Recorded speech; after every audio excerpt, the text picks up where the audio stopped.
Hi viewers, welcome to our channel. ప్రస్తుతం మనతో ఉన్నారు పెద్దలు చలసాని శ్రీనివాస్ గారు. నమస్తే సార్. నమస్కారం అండి. సార్, రీసెంట్గా చంద్రబాబు నాయుడు గారు స్టీల్ ప్లాంట్కి సంబంధించి ఆయన చేసినటువంటి వ్యాఖ్యలు పెద్ద దుమ్మరాన్ని లేపాయనుకోవచ్చు అంటారా? అసలు ఆ వ్యాఖ్యల యొక్క సారాంశం అడిగితే ఏం చెప్తారు సార్? ఇమ్మీడియట్గా వ్యాఖ్యలు చేయగానే నేను విజయవాడలో జరిగిన ఎస్ఆర్ మీద మీటింగ్ జరుగుతున్నప్పుడు ఎంబీకే భవన్లో నేను అందరికీ తెలియజేయడం జరిగింది. వామపక్షాల పెద్దలకు మిగతా అందరూ కూడా వీడియోలు కూడా పంపించాను. ఇది అబ్సల్యూట్గా అన్వారంటెడ్ అండి. సరే, ఆయన అసహనంతో మాట్లాడి ఉంటారు అనేది ఒకటి, ఆయన మనసులో అది ఉండవు. నేను కూడా అనుకుంటున్నాను, ఈ రాష్ట్రంలో ఒక ద్రోహులు తప్పితే ఎవరో కూడా ఆ ఫ్యాక్టరీ గుజరాతీ మారలకు అప్పచెప్పాలని ఎవరికి ఉండదు. అది చంద్రబాబు నాయుడు గారు కానివ్వండి, జగన్మోహన్ రెడ్డి గారు కానివ్వండి, ఎవరికి కూడా ఆ పరిస్థితి ఉండదు. ఈవెన్ రేవంత్ రెడ్డి గారు కానీ, కేటీ రామారావు గారు కూడా ఆ ప్రాజెక్ట్ కావాలని రేవంత్ రెడ్డి గారు అక్కడ దాకా వచ్చి ఉన్నారు. అందువల్ల వాళ్ళ మనసులో ఉండదు. కానీ కేంద్రంలో ఉన్న అదానీ గారు అండ్ కంపెనీ, అదానీ గారు అంటే అర్థంగా దాష్టీకం చేసేవాళ్ళని అర్థం, గౌతమ్ అదానీ గారు అనుకోమాకండి, అదానీ గారు వాళ్ళ యొక్క పెత్తనం వల్ల, వాళ్ళ ఒత్తిళ్ళ వల్ల ఇలా పరిస్థితుల్ని తాకట్టు పెట్టే పరిస్థితి వచ్చిందని అనిపిస్తుంది. ఎందుకంటానంటే వారు ఆ రోజు వెల్మిలిటరీస్గా చాలా ఎక్కువగా గట్టిగా మాట్లాడారు. ఈ దుర్మార్గుడు అన్నట్టు ఈ జగన్మోహన్ రెడ్డి గారినో లేకపోతే ఇంకొకళ్ళనో, సరే వాడు దుర్మార్గుడు అనపోయినా చేస్తూ ఉన్నాడని మాట్లాడారు. ఎందుకని ఆయనకి ఎస్ ఐ థాట్ సో. ఇంతకుముందు జగన్మోహన్ రెడ్డి గారు కూడా అక్కడ ఉండగా మేము ఎవరు గొడవ చేయం, కానీ నిరసన దీక్ష శిబిరంలో సైలెంట్గా కూర్చుంటామని చెప్పినా సరే అరెస్టులు చేసి 24 గంటల పైగా చూపిస్తాల్సి వస్తుందని చెప్పి 70 సంవత్సరాలు ఉన్న ఫ్లోర్ లీడర్స్ని, వామపక్షాలని, మమ్మల్ని కూడా, ఆయనైతే 70 సంవత్సరాలు, మాకంటే సీనియర్ సిటిజన్ అనుకోండి, మా అందరినీ కూడా అరెస్ట్ చేసి చాలా ఇబ్బందులు పెట్టారు. స్టేషన్లో పెట్టి చాలా ఇబ్బందులు పెట్టారు. పడుకోవడానికి కూడా ఇబ్బంది లేకుండా చాలామందిని.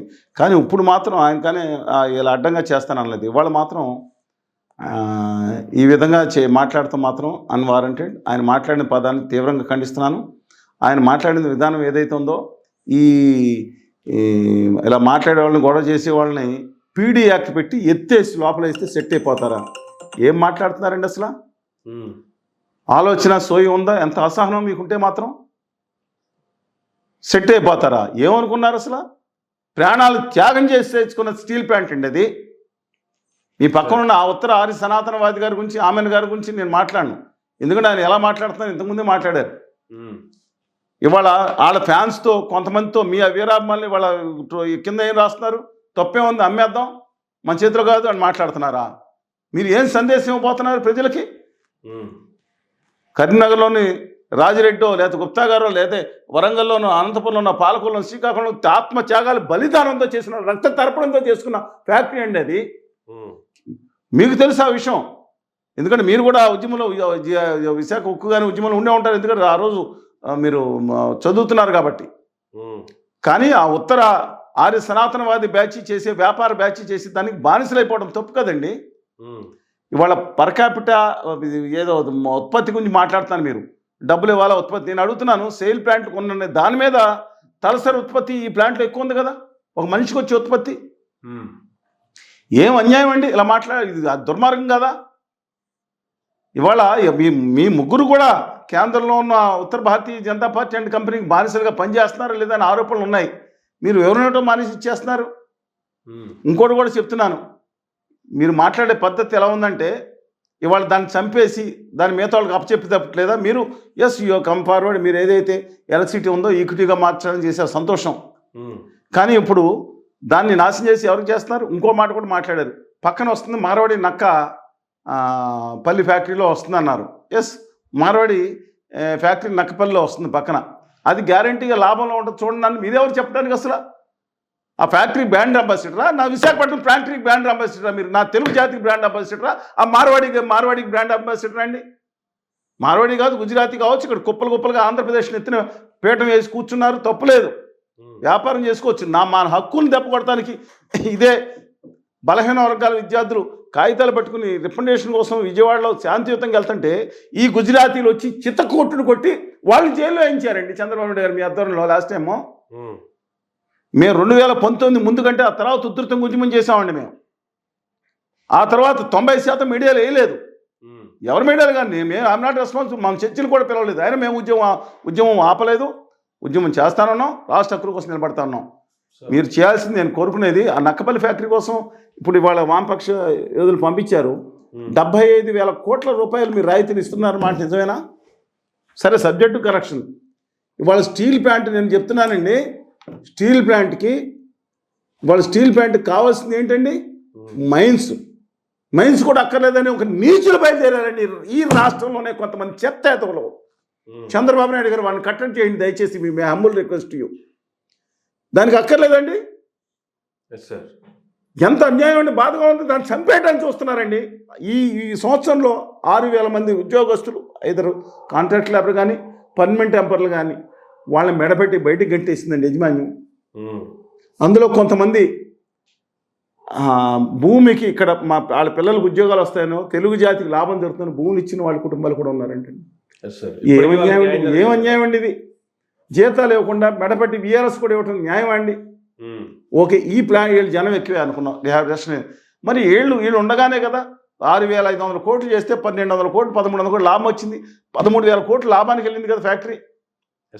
2020లో కూడా 21లో కూడా 900 కోట్లు వచ్చింది. రాత్రి వాళ్ళు అందరూ మూసేసుకుంటే రాత్రి వాళ్ళు పనిచేశారండి. వాళ్ళు ఆ ఆక్సిజన్ ఇచ్చారండి. వీఆర్ ఎట్ వర్క్, 24/365 పనిచేస్తాం. స్టీల్ ప్లాంట్లో పనిచేసిన కార్మికులండి. ఈ రాజకీయ నాయకుల కన్నా దుర్మార్గులు అయిపోయారు అంటారు వాళ్ళు. కొంతమంది రాజకీయ నాయకులు అంటే కూడా ఏం మాట్లాడుతున్నారండి? ఒకళ్ళిద్దరు పందెములు ఉంటే ఉంటారు. అది నేను ఒకటే చెప్తున్నాను, స్టీల్ ప్లాంట్కి ఖచ్చితంగా కావాల్సింది ముఖ్యమైన భాగాలు, ముఖ్యమైన చేయాల్సింది 14.9% వడ్డీ వేశారు లేదా మన స్టీల్ ప్లాంట్కి? ఆదాని గారికి ఆదానీలకి 8% వడ్డీలు వేశారు, 8.7%. 10,000, 20,000 కోట్లు గురించి ఇంకోటి కూడా మాట్లాడుతున్నారు. 12,000 కోట్లు, 12,400 కోట్లు. దాంట్లో 1,100 కోట్లు లాస్ట్ ఇయర్ ఇచ్చిన సర్దుబాటు సరిపోయింది, షెడ్కి వెళ్ళిపోయింది అన్నారు. వాళ్ళ 10,300 కోట్లలో ఏమండి బ్యాంక్ కూడా 14-15% లేదా ఇంకో % వడ్డీ వేసింది. ఇలా మీరు కేంద్రంలో ప్రభుత్వం ఇలా ఇచ్చి ఇలా వాళ్ళకి చాలా వరకు వాళ్ళు కట్టేసుకుంది. ఇంక దానికి ఏంటండి? దాన్ని మనం 7.3 నుంచి 20 MPTAకి పెంచుదామని ఐడియా ఉంది కదా, కానీ దాని మీద దృష్టి లేదు. క్యాపిటల్ మైన్స్ మీద దృష్టి లేదు. వడ్డీ తగ్గించేసి మీ రాష్ట్ర ప్రభుత్వం తీసుకోండి, ఏం పోయింది? అసలు నాకు అర్థం కాదు. వాళ్ళ ఇలా కేరళలో కూడా అడ్డంగా అమ్మేస్తానంటే పావలబేడకి గుజరాతీ మార్వాడి వ్యాపారస్తులు రాష్ట్ర ప్రభుత్వం తీసుకుంది యూనిట్. మీరు నిజంగా 2-3 పనులు చేయండి. మీ హంబుల్ రిక్వెస్ట్. కొంతన్నా మీకు ఒక రాష్ట్రం పట్ల నిబద్ధత ఉందని నేను ఖచ్చితంగా భావిస్తున్నానండి. తిట్టి వాళ్ళు తిట్టుకోండి. మీరు చేయాల్సిన పని ఏంటంటే కేంద్రంలో ఉత్తర భారతీయ ప్రభుత్వం ఆదాని గారి మాటలు వినకుండా దాన్ని వాళ్ళు రిటర్న్ డౌన్ వాల్యూ 3,000 కోట్లకు తీసుకొచ్చారంట. మీరు ఏం చేస్తారంటే ఆ కేంద్ర ప్రభుత్వం నుంచి కొంత నిధులు తీసుకుని దాన్ని 20 MPTAకి తీసుకెళ్లే నిధులు తీసుకొచ్చి రాష్ట్ర ప్రభుత్వం టేక్ ఓవర్ చేయండి. ఇప్పుడు వీళ్ళకి రాయితీలు ఇస్తున్నారండి కదా, దానికి వాళ్ళు కేంద్ర ప్రభుత్వం నిధులు తీసుకొచ్చి మీరు 2-3 కోట్లు పెట్టండి. రాష్ట్ర ప్రభుత్వానికి 3,000 కోట్లు లాభం చేస్తుంది. క్యాపిటల్ మైన్ వస్తే సంవత్సరానికి 3,000 నుంచి 2,000 నుంచి 7,000 కోట్లు లాభం వస్తుంది. 7,000 రూపాయలు up to 7,000 rupees ton finest quality బట్టి స్టీల్ ప్లాంట్కి లాభం జరుగుతుందండి. నేను చెప్పే సత్యం అండి. ఆ ప్రాంతం పట్ల, ఆ స్టీల్ ప్లాంట్ పట్ల ఉద్యమాల్లో పాల్గొన్నవాడిగా నేను చెప్తున్నాను, దయచేసి దాన్ని పదే కేంద్రం ఇవ్వదు అంటే ప్రైవేటైజ్ చేయదని ప్రకటిస్తే మీ సమయం పోయింది, మా సమయం పోయింది. ఇట్ డ్యూ రెస్పెక్ట్ నేను మాట్లాడతాను. ఏ రాజకీయ నాయకులు మీరు చేయాల్సింది ఒక ప్రకటన ఎట్టుబస్తుంది, దీన్ని చేయమని ప్రకటన చేస్తే మీకు వచ్చిన నష్టం ఏంటండి? అటువంటి ప్రకటన చేయకపోగా ఇంటింటికి పోయి ప్రతి ఒక్కరికి కాదని చెప్పాలా ఏంటి అని రివర్స్లోకి వచ్చి అడుగుతున్నారు. నేను దయచేసి ఇది ఆలోచించి వాళ్ళ కేంద్రాన్ని నేను ఆయన నిస్సహాయతను అర్థం చేసుకుంటున్నానండి. పాజిటివ్ జగన్మోహన్ రెడ్డి గారి నిస్సహాయత. ఆయన కేసులు ఉన్నాయి, ఈయన మీద కేసులు పెట్టించుకోలేదు. పాపం జైల్లో వేయించింది ఎవరండి? జగన్మోహన్ రెడ్డి గారా? జగన్మోహన్ రెడ్డి గారు 6093 అని ఆయన్ని ట్రోల్ చేస్తున్నారు కాబట్టి ఇంకో నెంబర్ ఇద్దామని చెప్పి అంతవరకు ఆయన హ్యాపీ అనుకుంటా. కానీ ఆయన కూడా ఒక కుట్రలో ఆదాని గారి పార్టీ చేసిన, ఆదాని గారి అంటే అర్థంగా రాష్ట్రీయం చేసి పార్టీ ఉత్తర భారతీయ జనతా పార్టీ చేసి దాంట్లో భాగం అయిపోయారు. ఎందుకంటే ఇవాళ నాకు తెలిసి ఆ రోజు ఖచ్చితంగా జగన్మోహన్ రెడ్డి గారు కొన్ని మంచి పనులు చేయొచ్చు, కొన్ని కక్షాదింపు చర్యలు తీసుకోవటం వల్ల ఆయన దూరం అయిపోతున్నారని అర్థమవుతుంది. డెఫినెట్గా తెలుగుదేశం పార్టీ అధికారంలోకి వచ్చే అవకాశం ఉందని చెప్పి ఈయన జైల్లో వేయించిన దానికి శివుని ఆజ్ఞ లేదు, శివం ఏదైనా కొట్టదని అమిత్ షా గారు లేదా ఆదాని గారు ఆజ్ఞ లేకుండా జరుగుద్దా? 53 రోజులు జైల్లో పెట్టారు. పైగా పార్టీ అధ్యక్షురాలే మాట్లాడారు, ఇలాగా బయటకు తీసుకురావాలంటే ఆ జడ్జి ఎవరు కనుక్కోండి అన్నారని ఆ రికార్డులో వచ్చింది అమిత్ షా గారు. అంటే దేశం ఏమైపోతుందండి? అంటే మిమ్మల్ని చేసి దాంట్లో బలవంతపుగా మిమ్మల్ని కూటమిలో చేర్చుకున్నారా? దయచేసి ఆలోచించుకోండి. స్టీల్ ప్లాంట్ అనేది తెలుగు జాతి ఆత్మగౌరవానికి చిహ్నం, ఆ ఆత్మ త్యాగానికి ఒక ప్రతీక. అది భవనాలు మీకు యంత్రాలు కనుక కొందరు గమనిస్తే తప్పండి, అది ఒక మనలో శ్వాస ప్రక్రియలో ఒక భాగం లాంటిది. దాన్ని దయచేసి మీరు అద్భుతంగా దాన్ని మీరు అన్నట్టు రియాగ్నేషన్ కావాలంటే దాన్ని కెపాసిటీ పెంచవచ్చు. ఆ దిక్కుమాలను వడ్డీ ఇంతవరకు వేసిన కేంద్ర ప్రభుత్వం వడ్డీ రాదండి, వాళ్ళ వడ్డీ తీసి పడతామండి, లాభంలో ఉంటుందండి. దయచేసి దీని మీద దృష్టి పెట్టమని my humble request all the politicians in Andhra Pradesh అండి. అంటే కార్మికుల వల్లే విశాఖ ఉక్కు ఫ్యాక్టరీ నాశనం అయినట్లుగా చంద్రబాబు నాయుడు గారు స్వయంగానే మాట్లాడుతున్నటువంటి మాటలు చూస్తే, అంటే ఇంకా విశాఖ ఉక్కుకి ప్రైవేటు వాళ్ళే దిక్కు అని క్లియర్. ఆ పక్క ఫ్యాక్టరీ చూడండి లాభం పడుతుందని చెప్పారంటే, మార్వాడి గారు నక్కపల్లి ఫ్యాక్టరీకి ఏంటంటే నాకు అర్థం కాదు. కాళ్ళు పట్టుకుంటాం, ఆదాయాన్ని గారు కాళ్ళు పట్టుకుని ఈడకాలు కాదండి. నా తెలుగు జాతి యువతకి నా humble request honourable chief minister of Andhra Pradesh, మన ప్రత్యేక హోదా వచ్చే రాయితీలు కనుక వస్తే ఏమండి, ఇక్కడే 10 లక్షల మంది నుంచి 15 లక్షల మంది యువత ఏదైతే కులం పట్టుకుని, మతం పట్టుకుని, సినిమా పిచ్చ పట్టుకుని, కుల పెచ్చతో మల పెచ్చతో రగిలిపోయిన ఫ్యాన్స్ని తెచ్చగొట్టే బ్యాచ్ కూడా ఒకటి చెప్తున్నాను.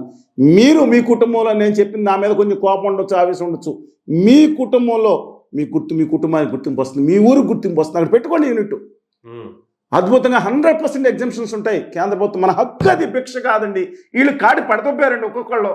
ఈ నాయకులందరూ ఆత్మత్యాగం పక్కన పెట్టి వాళ్ళు రాష్ట్రాన్ని త్యాగం చేశారండి. ఉంటే కనుక ఆ గుజరాతీ గద్దలో గిఫ్ట్ సిటీ తన్నుకుపోయినాయి చూడండి. 100% ఎగ్జామ్షన్ తన్నుకుపోయినాయి. ఈశాన్య రాష్ట్రాలకి 2027 మార్చి వరకు వస్తున్నాయండి. మొత్తుకున్నానండి, నేను చెప్తున్నాను. ఎంతమంది చూసినా సరే నేను ఖచ్చితంగా చెప్తున్నా, దయచేసి సాధిస్తే 10 లక్షల మంది. అలాగే మన ఉత్తర ఆర్య సనాతనవాది గారిగా మారిపోయిన కళ్యాణ్ బాబు గారు ఆ రోజు అభ్యుదయవాది. I'm having very positive opinion about him in those days. ఆయన చెప్పారు కదా 10 లక్షల రూపాయలు ప్రతి కాన్స్టిట్యున్సీకి 500 చొప్పున. ఇప్పుడు ఆల్రెడీ 2 ఏళ్ళు అయింది, 1000 మందికి ఇచ్చి ఉండాలి, ఇస్తాను అన్నది. నిజంగా అలాంటిది వస్తే కనుక ఇవాళ లక్షల మంది, అది లేకపోయినా అంటే పాపం ఆదాయం తక్కువ ఉన్న వాళ్ళు, 10 లక్షలు అవసరం వాళ్ళు ఇల్లు తీసుకుంటారు, డబ్బులు ఉన్న వాళ్ళు మిగతా ఇన్సెంటివ్ తీసుకుంటారు. 15 లక్షల మంది, ఒక్కొక్కళ్ళు 10 మందికి ఉద్యోగాలు ఇస్తే 1.5 మందికి అయ్యేది కదండి. మన రాష్ట్రాన్ని ఇది మానేసి ఎందుకు ఇలా చేస్తున్నారు నాకు అర్థం కావట్లేదు. ఇది అబ్సల్యూట్లీ రాంగ్ అండి. నేను ఉత్తర ఆర్య సనాతనవాది గారు కూడా మై హంబుల్ రిక్వెస్ట్ యూ, మీరు మనం మాట్లాడిన మాటలు బాగాలేదండి, దయచేసి సవరించుకోండి. మాట్లాడితే మిగతా వాళ్ళని పట్టుకుని వాళ్ళని మీరే బాధపడ్డారు కదా, ట్రోలింగ్ తప్పు, దీనివల్ల సినిమా పోయిందని. ఫ్యాన్స్ ఎవరైతే ఇక్కడ కూడా మాట్లాడే ట్రోలింగ్ చేసేవాళ్ళు కొంతమంది విజ్ఞప్తి చేస్తాను, దయచేసి కళ్యాణ్ గారు మాటలు విశ్వసించండి, లేదా అభిమానులు వాళ్ళు ఫ్యాన్స్ ఎవరైతే ఉన్నారో, నేను ఒకటే చెప్తున్నాను, వాళ్ళ తల్లిదండ్రులు నేర్పిన సంస్కారం బట్టి కింద వ్యాఖ్యలు ఉంటున్నాయి. వాళ్ళన్నీ కూడా వాళ్ళ గౌరవం చేస్తే గౌరవం అన్నీ కూడా వాళ్ళ తల్లిదండ్రులకి వాళ్ళగా చెందుతాయని చెప్పి సవినయంగా, ఆ ట్రోలింగ్ అసభ్యంగా చేసే వాళ్ళ వ్యాఖ్యలు కానీ మంచిగా వాళ్ళగా చెందుతాయి. కళ్యాణ్ బాబు గారు అన్న మాటలు ఏదైతే నేను కాదండి, ఒట్టి కారణం రాసుకోమని అన్నారు. దీక్ష కూడా చేశారు, ఎలాంటి దీక్ష నాకు తెలియదు, అది దీక్ష కూడా చేశారు. ఇవి తిరిగి ఒరిజినల్గా కళ్యాణ్ బాబు గారు ఒక అభ్యుదయవాదిగా ఉంటారా, ఉత్తర ఆర్య సనాతనవాద ఆదాని బ్యాచ్లో బందీగా ఉంటారనేది వారికి వదిలిపెడతాం. సరే, వారి గురించి ఎక్కువ మాట్లాడుతుందంటే నేను రాష్ట్ర ప్రతిపక్ష నాయకుడుగా ఉన్న జగన్మోహన్ రెడ్డి గారిని కూడా రిక్వెస్ట్ చేస్తాను, మీరు కాడి పడేయొద్దండి. అప్పుడు మాట్లాడారు, నో డౌట్. ఇవాళ గట్టిగా పోరాటానికి నడుమింగించాల్సిన అవసరం ఉంది. డెఫినెట్గా మీరు 39.37% ఓట్లు వచ్చినాయి. అందువల్ల డెఫినెట్గా ముందుకు రండి. చంద్రబాబు నాయుడు గారు కూడా నా humble request both honourable chief minister and opposition leader అంటే అఫీషియల్గా ఇవ్వక్కర్లేదు, 39.7% రిప్రజెంట్ అఫీషియల్గా కాకపోయినా ఆయన ప్రతిపక్ష నాయకుడు. మీరు ఇద్దరు ఏకం అవ్వండి. ప్రపంచంలో ఏ శక్తి కూడా కాదు, ఆదాని కాదు, వాళ్ళ గ్రాండ్ ఫాదర్, వాళ్ళ ముత్తాత వచ్చినా సరే విశాఖపట్నం స్టీల్ ప్లాంట్ మీద చెయ్యి వేయటానికి దమ్ము ఉండదో, ధైర్యం ఉండదో. మన తోటి తెలుగు బిడ్డలు రేవంత్ రెడ్డి గారు, కేటీఆర్ గారు సహా, ప్రవీణ్ కుమార్ గారు, ఎస్లీ గారు, సాంబశివరావు గారు అందరూ మనతో ఉన్నారు. దమ్ముండి 13 కోట్ల తెలుగు జాతి కలేజీ అంటే చూపిద్దాం. యువత కూడా చెప్తున్నా, దమ్మున్న యువతగా నిలబడదాం తప్పితే ఒక కులానికో మతానికో సినిమా ఫ్యాన్స్కో దయచేసి నిలబడొద్దండి. తెలుగు జాతి ఆత్మగౌరవాన్ని కాపాడుకుందాం. కానీ ఏపీలో కూటమి ప్రభుత్వం చూస్తే సార్, చంద్రబాబు నాయుడు గారి దయ వల్లే కేంద్రంలో బీజేపీ మోడీ ప్రభుత్వం నడుస్తుందనేటువంటిది ఓపెన్ సీక్రెట్. అది అలాంటప్పుడు ఉక్కు ఫ్యాక్టరీ నిలబెట్టలేరా ఈ ప్రభుత్వం అంటే ఏం చెప్తారు సార్? ఎందుకు అంటే వాళ్ళు పదే చెప్తున్నారండి. చంద్రబాబు నాయుడు గారు చక్రం తిప్పిన మాట 1998లో వాస్తవం, తర్వాత 99లో కూడా ఆయన బల మీద ఆధారపడున్నారు. ఆయన ఎలాగైనా కేంద్ర మంత్రులు వచ్చారు. ఇప్పుడు ఆ పరిస్థితి లేదు. కావాలంటే 5 నిమిషాలు లాగపడేస్తారు. మోడీ గారు, ఆదాని గారు కావాలంటే ఇలా చిట్టుగా ఇస్తే 50 మంది ఎంపీలు వస్తారు. 1 లక్ష కోట్లు 5 లక్షల కోట్లు లెక్కే కదా వాళ్ళకి. ఇవాళ కావాలంటే బీజేడీ ఎంపీలు ఒకరిద్దరు ఉన్నా అలాగే సమాజం రెడీగా ఉన్నారు. దీంట్లో కూడా ఎంతమంది ఉన్నారు నాకు తెలియదు అనేది వార్తలు వస్తున్నాయి. అందువల్ల ఇష్యూ కాదు. కానీ ఇవాళ ఆయన క్లోట్ నడుస్తుంది బయట. ఒక్క కళ్యాణ్ బాబు గారు లాంటి వ్యక్తి ఆయన చెప్పారు ఎప్పటికప్పుడు నేను టచ్లో ఉంటాను మోడీ గారితో అని చెప్పి. డెఫినెట్గా ఒక మాట అడిగితే క్యాపిటల్ మైన్స్ వస్తాయి, అయ్యో ఇప్పటి వరకు వేసిన వడ్డీ రద్దు చేస్తారండి. నేను అడుగుతున్నాను, ఆ పిల్ల అంబానీ గారికి 59,000 కోట్లు అయితే 56,000 కోట్లు మాఫీ చేశారంట. 2,500 కోట్లు పెద్ద అమ్మాని కొనుక్కున్నాడు గారు, ఏమో తెలియదు నాకు. అలాగే 97% హెయిర్ కట్ చేశారు. అంటే 1,00,000 కోట్లు అప్పు ఉంటే 97,000 కోట్లు మాఫీ చేసి పర్సంటేజ్ మాఫీ చేసిన సందర్భాలు ఉన్నప్పుడు మాకు అది కూడా అంటలేదండి. వాళ్ళ వడ్డీలు తీసేయండి, ప్లాంట్ మిగతా ఈక్విటీకి మారుస్తున్నారు కదా, మా రాష్ట్ర ప్రభుత్వానికి చెప్పండి. నేను చెప్తున్నాను. అందువల్ల నా హంబుల్ రిక్వెస్ట్, మీకు పవర్ ఉంది, మీకు కెపాసిటీ ఉంది, ప్రతిపక్ష నాయకుడు కూడా మీకు సపోర్ట్ చేస్తారు. ముగ్గురు వెళ్ళి కూర్చుని, ముఖ్యంగా వారి సనాతనవాది వెళ్తే పని అయిపోద్దని అనుకుంటున్నాను. ఎందుకంటే ఆయన ఎప్పటికప్పుడు అంత. కానీ మీరు అన్నట్లు గతంలో ఎలక్షన్లో రావడానికో ఎలక్షన్లో గెలవడానికో నాకు ప్రధానమంత్రి గారి ఆఫీస్ నుంచి తెలుసు, ఒక ఫోనే నాకు ప్రధానమంత్రి గారికి ఒక ఫోన్ అడ్డం కూడా లేదండి, ఇమీడియట్ గా అయిపోతాయి అని చెప్పారు. కానీ అధికారంలోకి వచ్చిన తర్వాత అది మనం మాట్లాడుకున్నట్టు, మనం కూర్చొని మాట్లాడుకున్నట్టు కాదు, అది ఢిల్లీ వెళ్ళి మాట్లాడడం అంత ఈజీగా. ఢిల్లీకి వెళ్ళి మాట్లాడుకోవడం సార్, ఢిల్లీ అమెరికా వెళ్తున్నారు, రష్యా వెళ్తున్నారు, ఢిల్లీ వెళ్తానికి ఏమైందని నాకు అర్థం కాదు. అది పెద్ద ఇష్యూ కాదు. ఆయన తలుచుకుంటే, ఆయన అభ్యుదయవాదిగా మారిపోతే ఖచ్చితంగా పాసిబిలిటీ ఉంటుంది. ఉత్తరాది సనాతనవాదిగా మారి ఆ పోలవరం ప్రాజెక్టు పూర్తి చేయాలంటే బ్యాలెన్స్ దానికి కూడా ఇక్కడ ప్రజల పొల్లోడు కొట్టి వసూలు చేయాలన్నట్టు, అంటే వేయాలంటే మాట్లాడిన తర్వాత నాకు చాలా అనుమానంగా ఉంది. వాళ్ళు ఇది పద్ధతి కాదండి, ఆంధ్రప్రదేశ్కి ద్రోహం చేసినట్టే అని చెప్పి దయచేసి గమనించమని చెప్పి మేము హంబుల్ రిక్వెస్ట్ ఉదయం. అధికారంలోకి రావాలి అంటే 3 పార్టీలు కలవాలి అని, 3 పార్టీలు కలవాలి అంటే నానా తిట్లు పడి, ఎన్ని తిట్లు పడ్డానో, ఎంతగా మాట్లాడిపించుకున్నానో నాకే తెలుసు అనేటువంటి కామెంట్ చేసిన పవన్. నేను ఉత్తర ఆర్య సనాతనవాది ఆమెన్ గారి గురించి నేను ఎక్కువ మాట్లాడండి. అధికారంలోకి వచ్చిన ఉత్తర ఆర్య సనాతనవాది అనాపలాజిటికల్ ఉత్తర ఆర్య సనాతన ఆమెన్ గారి గురించి నేను దయచేసి అంతకుమించి ఎందుకు చెప్పాల్సింది రిక్వెస్ట్, హంబుల్గా రిక్వెస్ట్ చేశాను. ఎందుకంటే తెలుసు నాకు ఆయన. ఆ రోజు అభ్యుదయ చూసిన వేరు, ఇవాళ వేరు. పదవి తుచ్చం అన్నారు, పదవులు తుచ్చం అన్నారు. ఇవాళ మాటలు వేరు. వాళ్ళ అభిమానులు ఉన్నారు, మంచి అభిమానులు, మెగా అభిమానులు అయితే వీరి అభిమానులు అనేది వేరుగా చెప్పను, కానీ వాళ్ళ సేవాభావం. కానీ ఈయన ఏంటంటే బైక్ సైలెన్సర్ తీసేస్తానంటే ఏమైపోద్ది, ఎనర్జీ యాక్సిలేటర్ రైజ్ చేయకపోతే అన్నారు. ఏమైంది ఆఖరికి ఆ రోజు సమావేశంలో? యాక్సిలేటర్ రైజ్ చేసి ఆ కుర్రోళ్ళు ఏమైపోయారు. ఇవాళ తర్వాత ఏమో సినిమా తీసుకుని చొక్కాలు తించుకోపోతే లోపలికి వెళ్ళమంటారా? ఇండస్ట్రీ పెట్టుకుని నీ కుటుంబానికి నీకు మంచి పేరు తీసుకురా, నా రాష్ట్రానికి మంచి పేరు తీసుకురా, నేను నీ హక్కుగా రావాల్సిన ఇస్తాను, రాష్ట్రపతి అన్యాయం అని చెప్తారా?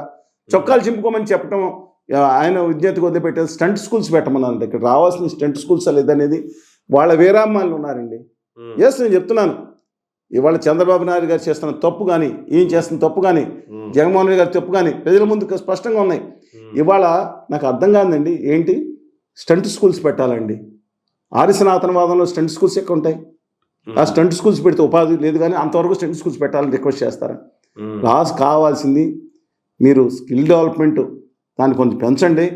ఇవాళ కావాల్సింది మీరు ఇస్తాను 10 లక్షల రూపాయలు కాన్స్టిట్యున్సీకి 500 చొప్పున ఇస్తాను. 2 ఏళ్ళు ఇంకా 3 ఏళ్ళు గ్యాప్ ఉంది, ఏడాది పోనీ ఇవ్వలేదు. ఈ సంవత్సరం మీరు ఇవ్వాల్సిన అవసరం ఉంది. 2 లక్షల మంది ఆల్రెడీ సామాన్యులు లాభపడతారండి. దయచేసి మై హంబుల్ రిక్వెస్ట్, ఇలా చూడండి. తప్పితే ఒకళ్ళ మీద ఒకళ్ళు రెచ్చగొట్టే సిస్టమ్. మీరే బాధపడ్డారు, ఏది ట్రోలింగ్ దుర్మార్గం అని.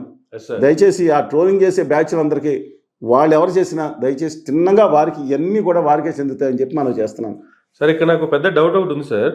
ఒక పక్క పవన్ కళ్యాణ్ గారేమో స్టంట్ స్కూల్స్ పెట్టండి, ఎందుకంటే మనకి పరిశ్రమలు రావడానికి, ఉద్యోగాల కల్పనకి చాలా టైం ఉంది, అప్పటి వరకు యువతను ఖాళీగా ఉంచొద్దు, వాళ్ళకి స్టంట్స్ నేర్పిద్దాము, స్టంట్ స్కూల్స్ పెట్టమని సినిమా వాళ్ళకి పిలిపిస్తున్నారు. మరోవైపు చంద్రబాబు నాయుడు గారేమో 10 లక్షల కోట్ల పెట్టుబడులు వచ్చాయి, 20 లక్షల ఉద్యోగాలు వచ్చాయి అని చెప్తున్నారు. మరోవైపు లోకేష్ గారేమో ఈ 5 ఏళ్లలో ఆ 20 లక్షల గ్రౌండ్ చేసి వాళ్ళకి ఏదైతే ఏమంటాం సార్ దాన్ని, అపాయింట్మెంట్ లెటర్ చేతిలో పెట్టినప్పుడే మేము మా కళ సాకారమైనట్టని లోకేష్ గారు కామెంట్ చేస్తున్నారు. ఏం జరుగుతుంది అసలు? వచ్చినట్ట, వస్తున్నట్ట, రానట్ట, రాలేనట్ట, అసలు ఒక్కొక్కరు నేను ఇంతకుముందే చెప్పాను, రాష్ట్రం బస్టిపడిపోయిందని అనొద్దు. రాష్ట్రం అనేది శాశ్వతం, పాలకులు అనేది తాత్కాలికం అని. రాష్ట్రం, ఆంధ్రప్రదేశ్ రాష్ట్రం వాళ్ళ కేంద్రం చేస్తున్న నమ్మక ద్రోహం నైవంచంలో కుదేలైపోయింది తప్పితే ఇది ఏం అవ్వదండి. దయచేసి నేను ఎందుకు చెప్తున్నానంటే, జగన్మోహన్ రెడ్డి గారి హయాంలో ఒక కక్షాదింపులో లేదా ఇంకోటి లెక్కేసుకోండి, అమరాజా కానీ ఒకటి ఉంది తప్ప మిగతా ఎక్స్పోర్ట్స్ అండి. నేను చెప్పిన ఫిగర్ మీరు వెరిఫై చేసుకోండి. If I'm wrong I will correct it. 90,000 కోట్ల రూపాయలు ఉండేది 2019లో ఎక్స్పోర్ట్స్ రాష్ట్రం నుంచి. ఆయన దిగిపోయే నాటికి 150,000 కోట్ల రూపాయలు ఎక్స్పోర్ట్స్ అయింది. అఫీషియల్ రికార్డ్స్ కదా. అంటే ఆయన చేశారు. దానివల్ల చంద్రబాబు నాయుడు గారి వల్ల మెరైన్ ఎక్స్పోర్ట్ పెరిగింది అనుకుంటే కిరణ్ కుమార్ రెడ్డి గారి వల్ల అంతకుముందు పెరిగింది అనుకోవాలి. అది కాదు కదా. ఇది జరిగిన వాస్తవం. అంటే ఆయన మెయిన్ యాక్టివిటీస్లో కానీ మిగతా యాక్టివిటీస్లో కానీ ఎవరికి ఉంటుందండి, ఎవరికి ఉండదండి? రాష్ట్రం అభివృద్ధి చెందాలని ఉంటుంది కదా, చెందకూడదని ఉంటుందా? దాంట్లో ఈ ప్రైవేట్ ఇన్సెంట్ ఫ్యాన్సీస్ ప్రభావితం చేయడం తప్పది. ఒకరు రాకూడదు, ఒకరు రావాలని కాదు.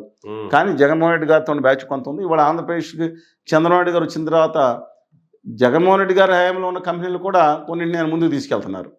Acceptable, good. కానీ అరచేతిలో వైకుంఠం అనేది చూపించడం సరికాదు. లోకేష్ గారు చెప్పింది కరెక్టే, అపాయింట్మెంట్ లెటర్ ఇచ్చిన తర్వాతే మనీ. కానీ మీరు ఆదాని డేటా సెంటరో లేదా కొంతమంది చెప్తున్న స్టోరేజ్ ట్యాంకో లేదా ఏదైనా కానీ అది రావటం వల్ల ఆంధ్రప్రదేశ్కి అద్భుతంగా ఒక వైబ్రేషన్ వచ్చింది. ఉద్యోగాలు 300-400 ఉద్యోగాలు డైరెక్ట్, పవర్ ప్లాంట్ అని ఆ కేబుల్ ల్యాండింగ్ స్టేషన్ వల్ల ఇంకో 3,000 రావచ్చాము. కానీ ఒక పాజిటివ్ యాంగిల్ వచ్చిన మాట వాస్తవం. కానీ దాంతోనే ప్రపంచం వచ్చేసిందనే మాటని దయచేసి నేను అనలేదు, విష్ణుకుమార్ రాజు గారు కూడా చెప్పింది కూడా గమనించండి. 188,000 మందికి ఉపాధి అనేది దాని మీద రాదు. హైదరాబాద్లో గూగుల్ సెంటర్ కొత్తది మొదలవుతుంది. ఆల్రెడీ ఉన్నది 15,000 ఉద్యోగాలు, కొత్తది ఇంకా 18,000, 20,000 ఉద్యోగాలు వచ్చేది 2026 మార్చి. Centre sir, Hyderabad is different. అది గూగుల్ సెంటర్ వస్తుంది, అది గూగుల్ అది స్టోరేజ్. నేను చెప్పానండి, అదే చెప్తున్నాను. అది ఇది ఉపాధికి వచ్చే సెంటరు. అదేమో ఇక్కడ 40,000 మందికి ఇప్పుడు గూగుల్ సెంటర్లో పాత కానీ కొత్తగా 40,000 మందికి దాదాపు 35,000-40,000 మంది ఉపాధి వస్తుంటే దానివల్ల దాని మీద ఆధారపడే వాళ్ళు నిజంగా 1,00,000-2 లక్షల మంది అవుతారు. మీరు అక్కడ ఆదాని డేటా సెంటర్, మళ్ళీ చెప్తున్నా, ఆదాని గారు వాళ్ళ కొడుకు వచ్చి మీ ముందే మొదలు కొట్టాడు. Adani with association of Google we are starting center అని మీ ముందే మాట్లాడారు కదా. మరి మీ వీర ఫ్యాన్స్ చెప్పండి, మీ వీర ఫ్యాన్స్ చెప్పండి. ఆయన స్పష్టంగా ఆదానిగా. ఇంకోటి చెప్తాను, ఇది నేనే జగన్మోహన్ రెడ్డి గారు క్రెడిట్, జగన్మోహన్ రెడ్డి గారు నేను తీసుకొచ్చాను ఆయన చెప్పడం. ఎందుకంటే క్రెడిట్ జగన్మోహన్ రెడ్డి గారు అనవసర క్రెడిట్ తీసుకుంటారు. యాక్చువల్గా ఇది చంద్రబాబు నాయుడు గారు హయాంలో ఉండగా 2019లో ఆదాని డేటా సెంటర్ అనేది $10 బిలియన్ అంటే 70,000 కోట్లతో వస్తుందని ప్రకటించారు. అప్పుడు డాలర్ విలువ $70. ఇప్పుడు 88 కాబట్టి 88. ఈ అడిషనల్గా ఎలా వచ్చే దీంట్లో కలిపి ఇప్పుడు 15 అని చెప్తున్నారు. ఏది పవర్ ప్లాంట్, దానికి కావాల్సిన అన్నీ కలిపి. అందువల్ల అదే చంద్రబాబు నాయుడు గారు చేసిందే నేను చెప్తున్నాను. కాదు జగన్మోహన్ రెడ్డి గారు వచ్చింది అది ఏం చేశారు, దాన్ని 300 మెగాబైట్స్కి పెట్టి దాంతోపాటు ముందర టెక్ పార్క్ అంటే ఎంప్లాయ్మెంట్ కల్పించమని కొత్త కండిషన్ ఒకటి నిబంధన పెట్టారు. ఇవన్నీ సత్యమే. చంద్రబాబు నాయుడు గారు వచ్చింది అప్రిషియేట్ చేద్దాం, జగన్మోహన్ రెడ్డి గారు చేసిన ప్రాజెక్ట్ కూడా అప్రిషియేట్. ఒకళ్ళ మీద ఒకళ్ళు దుమ్మెత్తి పోసుకోవడం వల్ల కాదని ఒకళ్ళని కలిసి వెళ్తే జరుగుతుంది. కానీ 188,000 ఉద్యోగాలు ఇంతకుముందుకు మాట్లాడే మీతో 188,000 మందికి ఉపాధికి వస్తుందంటే, అయ్యా గూగుల్ కంపెనీ యొక్క టోటల్ ఎంప్లాయ్మెంట్ మొత్తం 50 దేశాల్లో ఉంది, 78 సెంటర్లు ఉంది, 150 సబ్ సెంటర్లు ఉంది. ఈ మొత్తం 2025 మార్చి 31 నాటికి ఎంతమందో తెలుసా అండి పనిచేసేది? 185,719. ఎంతండి? 185,719. 50 దేశాల్లో 75 మెయిన్ సెంటర్, 150 మిగతా సెంటర్ సబ్ సెంటర్లు ఉంటాయి.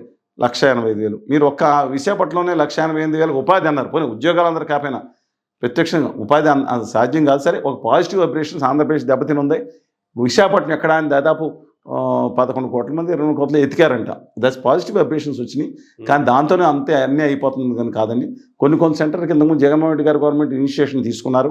మీరు TCS అన్నీ చూశాను, స్టేట్మెంట్స్ అంతకుముందు వచ్చినాయి. దాన్ని మీరు ప్రోగ్రెసివ్ తీసుకెళ్తున్నారు.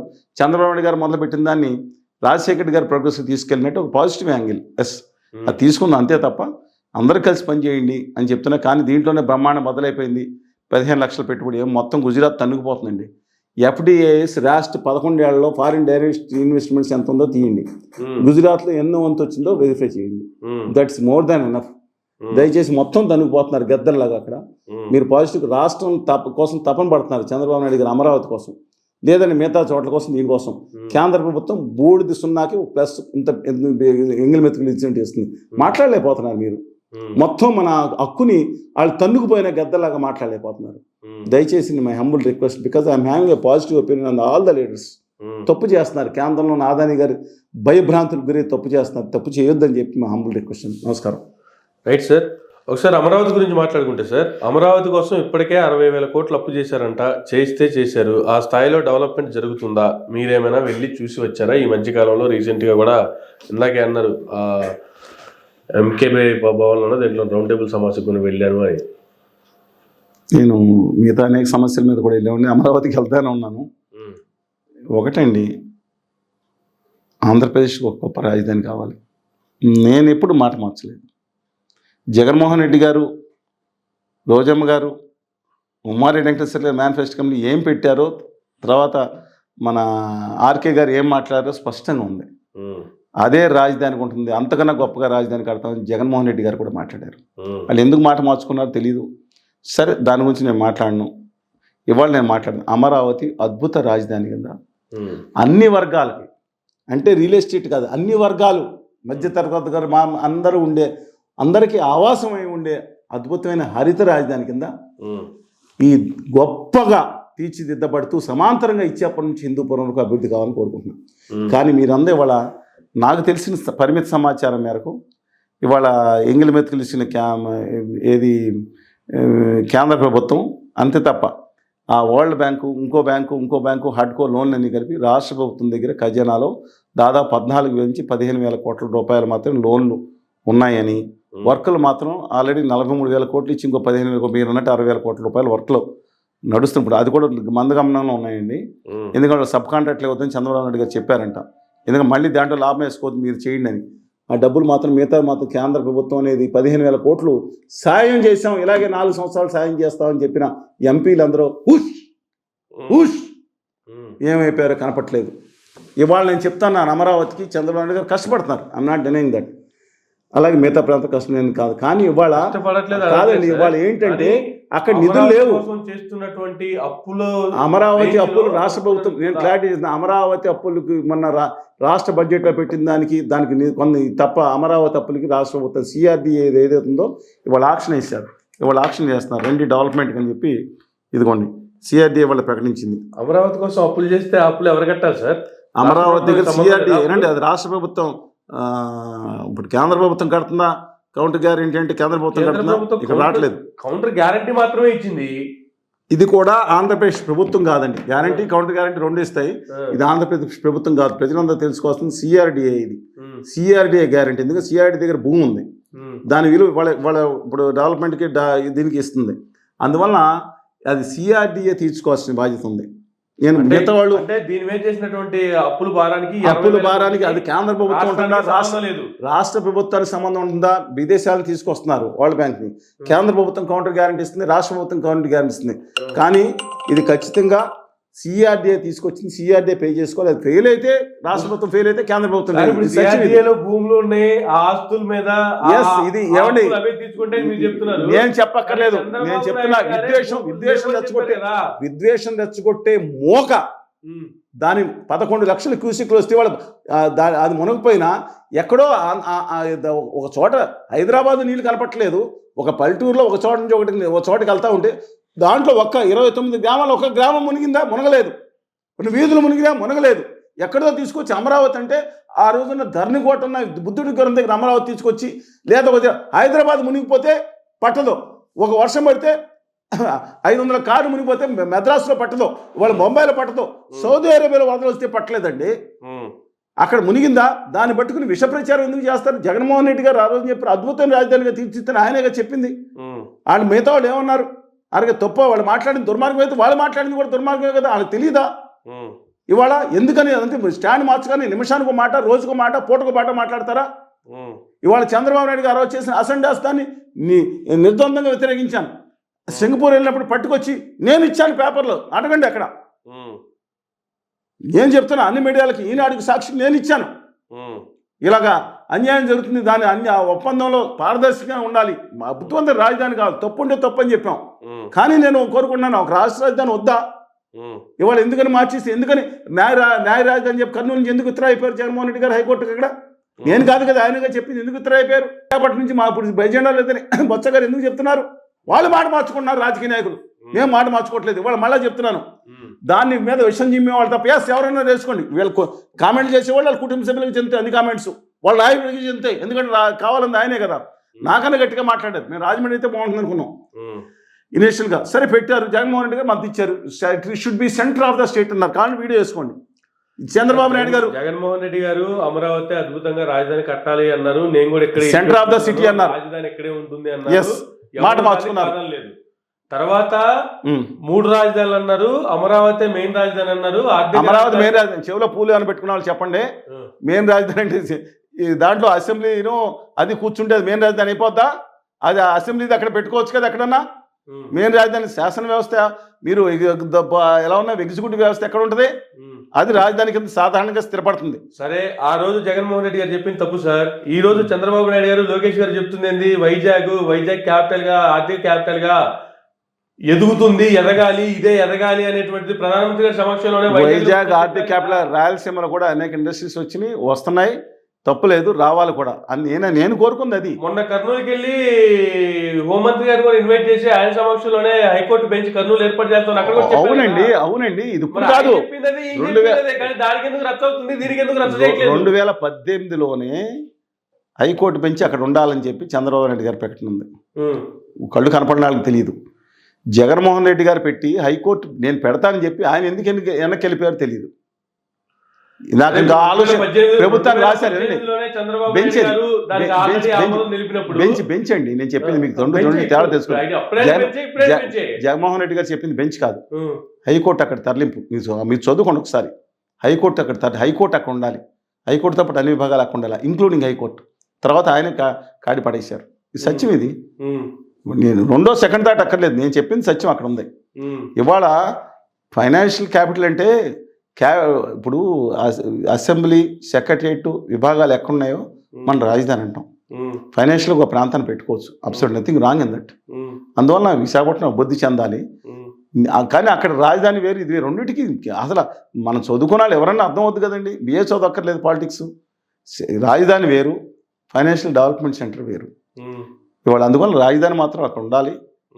అది కూడా మళ్ళీ చెప్తాను, ఈ యొక్క చంద్రబాబు నాయుడు గారు చేసే ఈ విధానంలో ఆ రాజధాని అది అభివృద్ధి అయిపోతుంది అనుకుంటే అది కూడా భ్రమణ. ఎందుకంటే రియల్ ఎస్టేట్తో చెప్తే అది అభివృద్ధి కాదు. అక్కడ బ్రాండింగ్స్, ఒక మధ్యతరగతి వాళ్ళు ఉండే ఒక బ్రాండింగ్స్, ఒక ఉపాధి సెంటర్ వస్తుందా?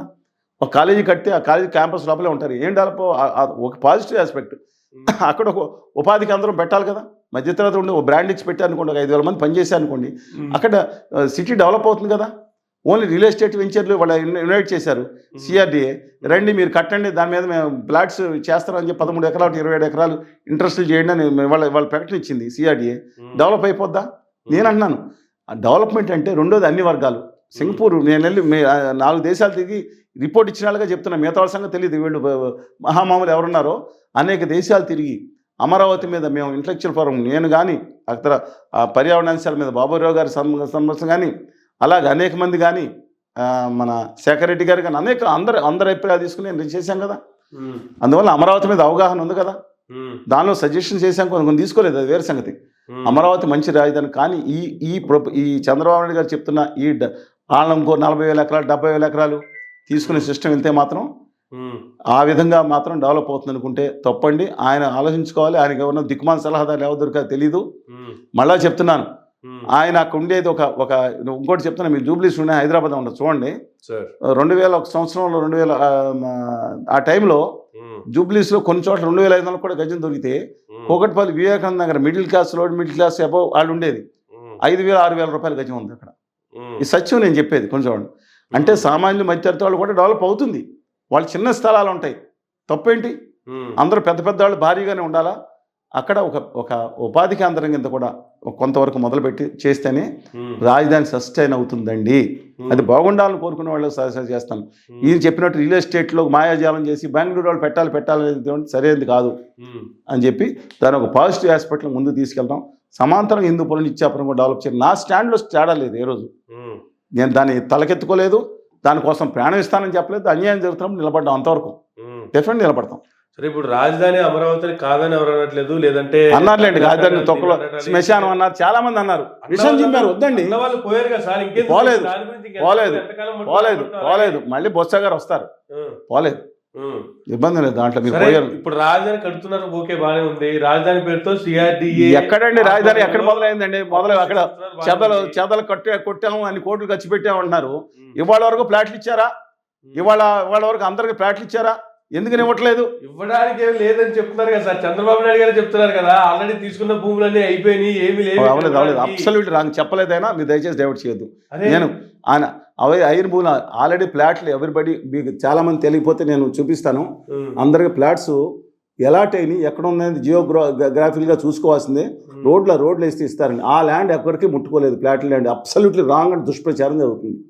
అంటే ఇప్పుడు చంద్రబాబు నాయుడు గారు కూడా ఆయన మీరు అనలేదు. మీరు కావాలంటే వీడియో వేయండి. ఎవరో ఆ మీమ్స్ ఎవరు కాదు ఆర్టిఫిషియల్ ఇంటెలిజెన్స్ భూమి ఏది ఆర్టిఫిషియల్ ఇంటెలిజెన్స్ కాదు. ఆయన అందే నెక్స్ట్ రాజధాని ఎందుకంటే పోవాలన్నా భూమి లేదు కాబట్టి ఇంకో 40 ఎకరాలు కావాలి. ఏమండి నేను అందే మీరు అన్నదాన్ని ఆయన మాటలు వక్రీకరించి మళ్ళీ మీరు మాట్లాడు. నేను దయచేసి ఆయన మాట్లాడింది ఏం మాట్లాడారు? ఇప్పుడు ఆల్రెడీ ఫ్లాట్లు లేదన్నది. ఫ్లాట్లు ఎప్పుడో మీరు కావాలంటే ఎవరికాళ్ళ కాగితాలు ఉన్నాయి, దాని భూమి మీద దాని పేపర్ మీద ఉంది. కొన్ని మాత్రమే అక్కడ కనపడుతున్నాయి. అంటే మనం వెళ్ళి చూపించగలుగుతున్నారు. ప్రతిదీ కూడా జియో దానికి ట్యాగ్ చేసి పెట్టున్నాయి అన్నింటికి. దానికి లాటిట్యూడ్ అంటారు. దానికి సరైన రోడ్లు వేసి ఎవరికాళ్ళకి అప్పచెప్పని కోరుతున్నాం అంతే తప్ప ఆ ల్యాండ్ అయిపోయింది ఆయన అనలేదు. ఆ విధంగా ఏ మీనింగ్ కూడా ఎవరు అనలేదు. వైఎస్ఆర్ కాంగ్రెస్ పార్టీ వాడు కూడా అనలేదు ఫ్లాట్లు ఇవ్వలేదని. ఫ్లాట్లు ఇచ్చారు కానీ వాళ్ళకి అప్పచెప్పలేదు. ఎక్కడ ఏదో ఉందో చేసి దానికి మినిమం సదుపాయాలు చేసి అప్పచెప్పాలి కదా అని చెప్పి నేను కోరుతున్నాను. ఆ ల్యాండ్లు ఎక్కడికి వెళ్ళలేదండి, ఆ ఫ్లాట్లు అక్కడే ఉన్నాయి. అది కాకుండా అదనంగా కూడా జగన్మోహన్ రెడ్డి గారు బయట తీసుకొచ్చి ఇచ్చారు కదా. ఆ ప్రాంతంలో ఉన్న వాళ్ళందరికీ ఇవ్వటం న్యాయం అండి. ఎక్కడో పక్కన జిల్లాలో ఉన్న వాళ్ళు కూడా ఇవ్వటం సరైందేనా? ఆ పక్క జిల్లా వాళ్ళు విజయవాడ పక్కన విజయవాడ ఇవ్వాలి కదా. ఆయన తీసుకొచ్చి వేరే జిల్లా తీసుకొచ్చి కేటాయించడం సత్యమేనా? తప్పు కదా. ఇప్పుడు మా పశ్చిమ గోదావరి జిల్లా ఉన్న వాళ్ళు తీసుకెళ్ళి ఈస్ట్ గోదావరి రాజమండ్రిలో తీసుకోండి అంటే ఇప్పుడు అదేమన్నా పెద్ద రాజధానా? విజయవాడ కన్నా మా గుంటూరు కన్నా అవుతుంది. తర్వాత విజయవాడలో ఇచ్చిపోవచ్చు కదా, అక్కడ పని చేసుకుని అక్కడికి వెళ్ళి అమరావతికి ఎలా ఉంటారు?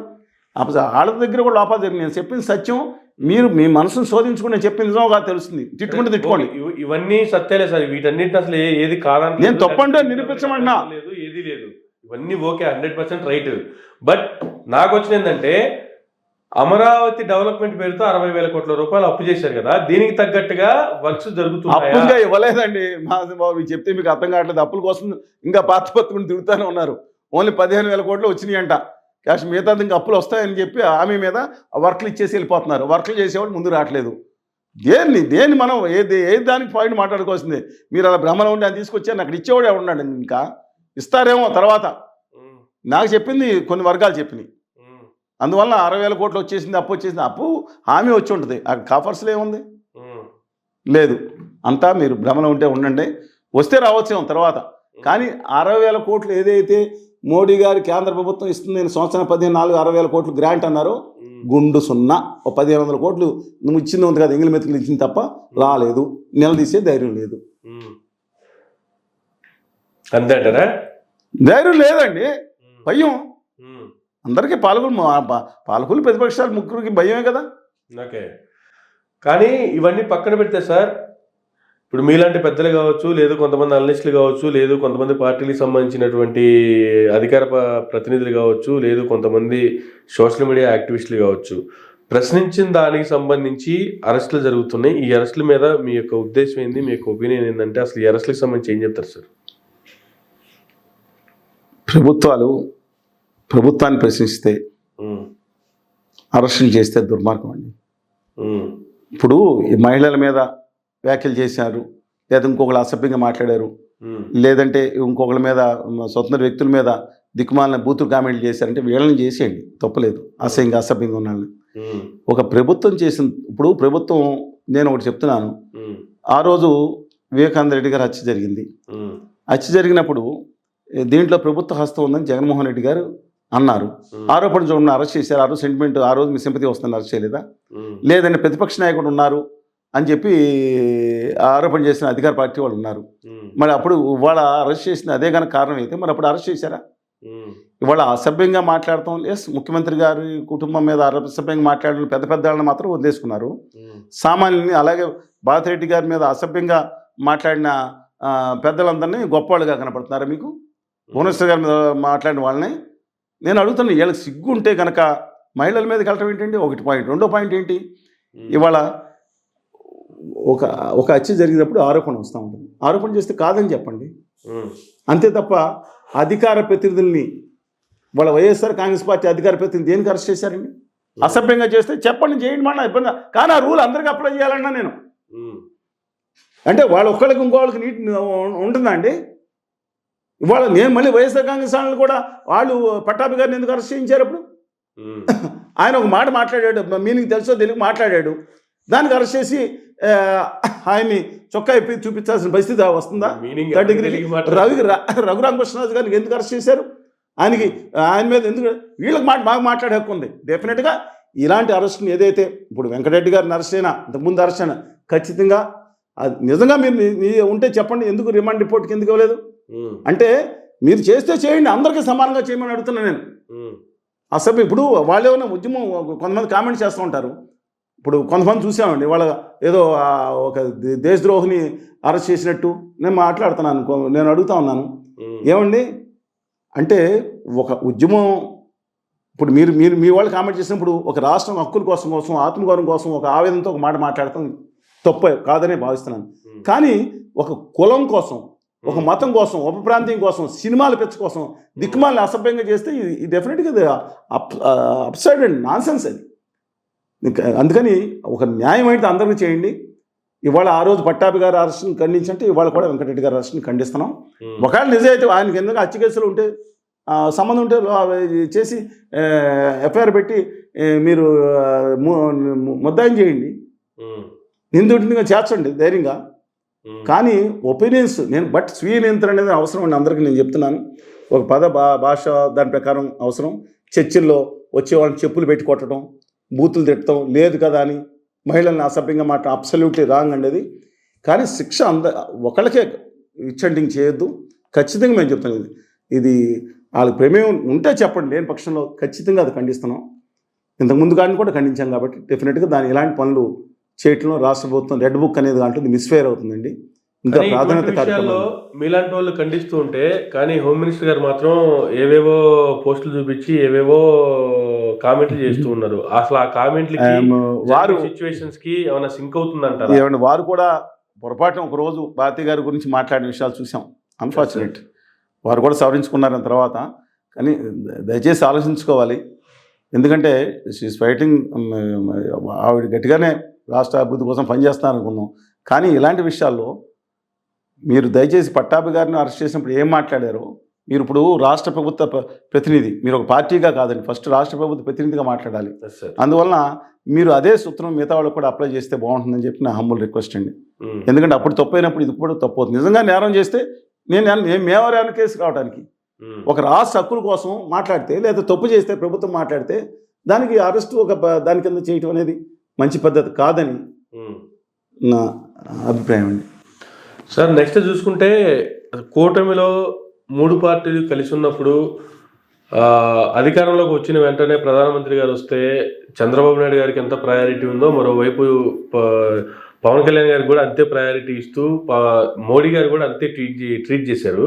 కానీ రాను నిదానంగా కొంచెం జరుపుతున్నట్టుగా పవన్ కళ్యాణ్ గారిని అనిపిస్తూ ఉంది. దీంట్లో అసలు ఈ పరిస్థితిని ఎలా చూడాలి సార్? లేదండి, నాకు తెలిసిన పరిమిత సమాచారం ప్రకారం మోడీ గారు మరియు అమిత్ షా గారి దృష్టిలో కళ్యాణ్ బాబు గారే ఉన్నారు. ఇవన్నీ పైగా వీళ్ళు పొగొట్టడం, వాళ్ళు తిరిగి నేను ఏదో అంటాను కదా, కేసీఆర్గా చెప్పినట్టు కొంతసేపు సోడబ్బా కొంతసేపు పరడబ్బా కొట్టి ఇద్దరు పరస్పర డబ్బా కొట్టుకునే సిస్టమ్గా నడిచిందేమో. కానీ బట్ నాకు తెలిసిన సమాచారం ప్రకారం మాత్రం కళ్యాణ్ బాబు గారు ఎట్టి పరిస్థితుల్లో కళ్యాణ్ బాబు గారిని ఉన్నత స్థానంలో చూడాలని గుజరాతీ పెద్దలిద్దరూ అనుకుంటున్నారని నా అభిప్రాయం అండి. ఇవన్నీ పైన కనపడే, అందువలన ఆయనేం మట్టి అంటుకుండా జాగ్రత్తగా ఆయన సీదా షిప్ అన్నారు. లేదంటే నిన్న గంధం ఎర్రచందనం దాంట్లో ఆయన వెళ్ళి మాట్లాడారు. చాలా శిక్షణంగా కూడా కలదపెట్టుకుని చదివారు. ఆయన కలదపెట్టుకుని అది వేరే సంగతి, ట్రోలింగ్ అవుతుంది అనుకోండి. సరే, ఏదేమైనా సరే ఆయన మాత్రం క్రెడిట్స్ మొత్తం ఆయన దగ్గర ఉండే పరిస్థితి ఉంది. ఇవాళ మెడికల్ కళాశాల విషయంలో ఏమీ ఆయన ఒక మాట మాట్లాడలేదు. అన్నీ ఇప్పుడు తెలుగుదేశం పార్టీయే అన్నిటికీ బర్డెన్ బేర్ చేయాల్సిందే. అందుకని వారేమో నేను అనుకోవట్లేదు. కళ్యాణ్ బాబు గారి విషయంలో ఉత్తర ఆర్య సనాతనవాదిగా ఆయన మారిపోయిన తర్వాత డెఫినెట్గా వాళ్ళు గుడ్ లుక్స్లో ఉన్నారని చెప్పిన అభిప్రాయం. కానీ ఈ రోజే హిందూపూర్లో జరిగినటువంటి సంఘటనకు సంబంధించి చూసుకుంటే సాయిబాబా గారి 100వ జయంతి కార్యక్రమానికి సంబంధించి ప్రధానమంత్రి గారు వచ్చారు, ఇటు లోకేష్ గారు కావచ్చు, చంద్రబాబు నాయుడు గారు కావచ్చు, పవన్ కళ్యాణ్ గారు కావచ్చు, నిన్న వెళ్ళారు. కానీ ఈరోజు స్టేజ్ మీద మా ప్రధానమంత్రి గారిని కేవలం చంద్రబాబు నాయుడు గారు మాత్రమే సత్కరించారు. పవన్ కళ్యాణ్ గారు, లోకేష్ గారు ఆ చివరి నెల నుంచొని ఇలా వంగి చూస్తున్నారు. ఏమండి, మరీ ప్రతి దాంట్లోనూ మనం కలిపితే కష్టం. నేను అందే లోకేష్ గారు తొంగి చూసిన ఇంతకుముందు లాస్ట్ టైం ఇచ్చారని కాదు. ఇవాళ క్వశ్చన్ ఏంటంటే, మోడీ గారు ఎట్టి పరిస్థితులను చంద్రబాబు నాయుడు గారు నమ్ముతారు అనుకుంటాం భ్రమ. తల్లకిందులుగా తపస్సు చేసేస్తారు. ఆయన నమ్మరు.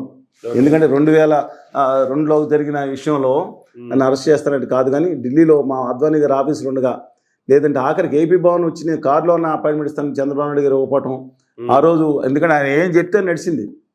ఆయన లేకపోతే అక్కడ ఎన్డీఏ లేదు, ఈ సచివం అండి ఇది. అందుకని ఆ రోజు 30 మంది ఎంపీలతో మొత్తం కూటమి ఉంటే అందువలన అదే ఆధారం. అందువల్ల జెంటైల్ డిఫరెంట్. బట్ వాజ్పేయి గొప్ప మనిషి అండి. అద్వానీ గారు, వాజ్పేయి గారు, విజయ రాసిందే గారు గొప్ప మనిషి ఉండేవారు అక్కడ. చాలా గొప్ప. జాన కృష్ణమూర్తి గారు చాలా గొప్ప మనుషులు అండి. అందువల్ల వాళ్ళు వేరు, ఆ రోజు గౌరవం వేరు. ఈ రోజు మాత్రం ఎట్టి పరిస్థితుల్లోనూ వాళ్ళు నమ్మరు అనేది నాకు స్థిరమైన అభిప్రాయం. కానీ పవన్ కళ్యాణ్ గారు రాను ఆయన చేస్తున్నటువంటి పనులు కావచ్చు, ఆయన చేస్తున్న కామెంట్లు కావచ్చు, ట్రోలర్స్కి కంటెంట్ ఇస్తూ ఆయన ట్రోలింగ్కి గురవుతున్నారంటే ఏం చెప్తారు సార్? నేనే ఉత్తర ఆర్య సనాతనవాది గారి గురించి ఇంత తక్కువ నేను ఆ విషయంలో మాట్లాడను.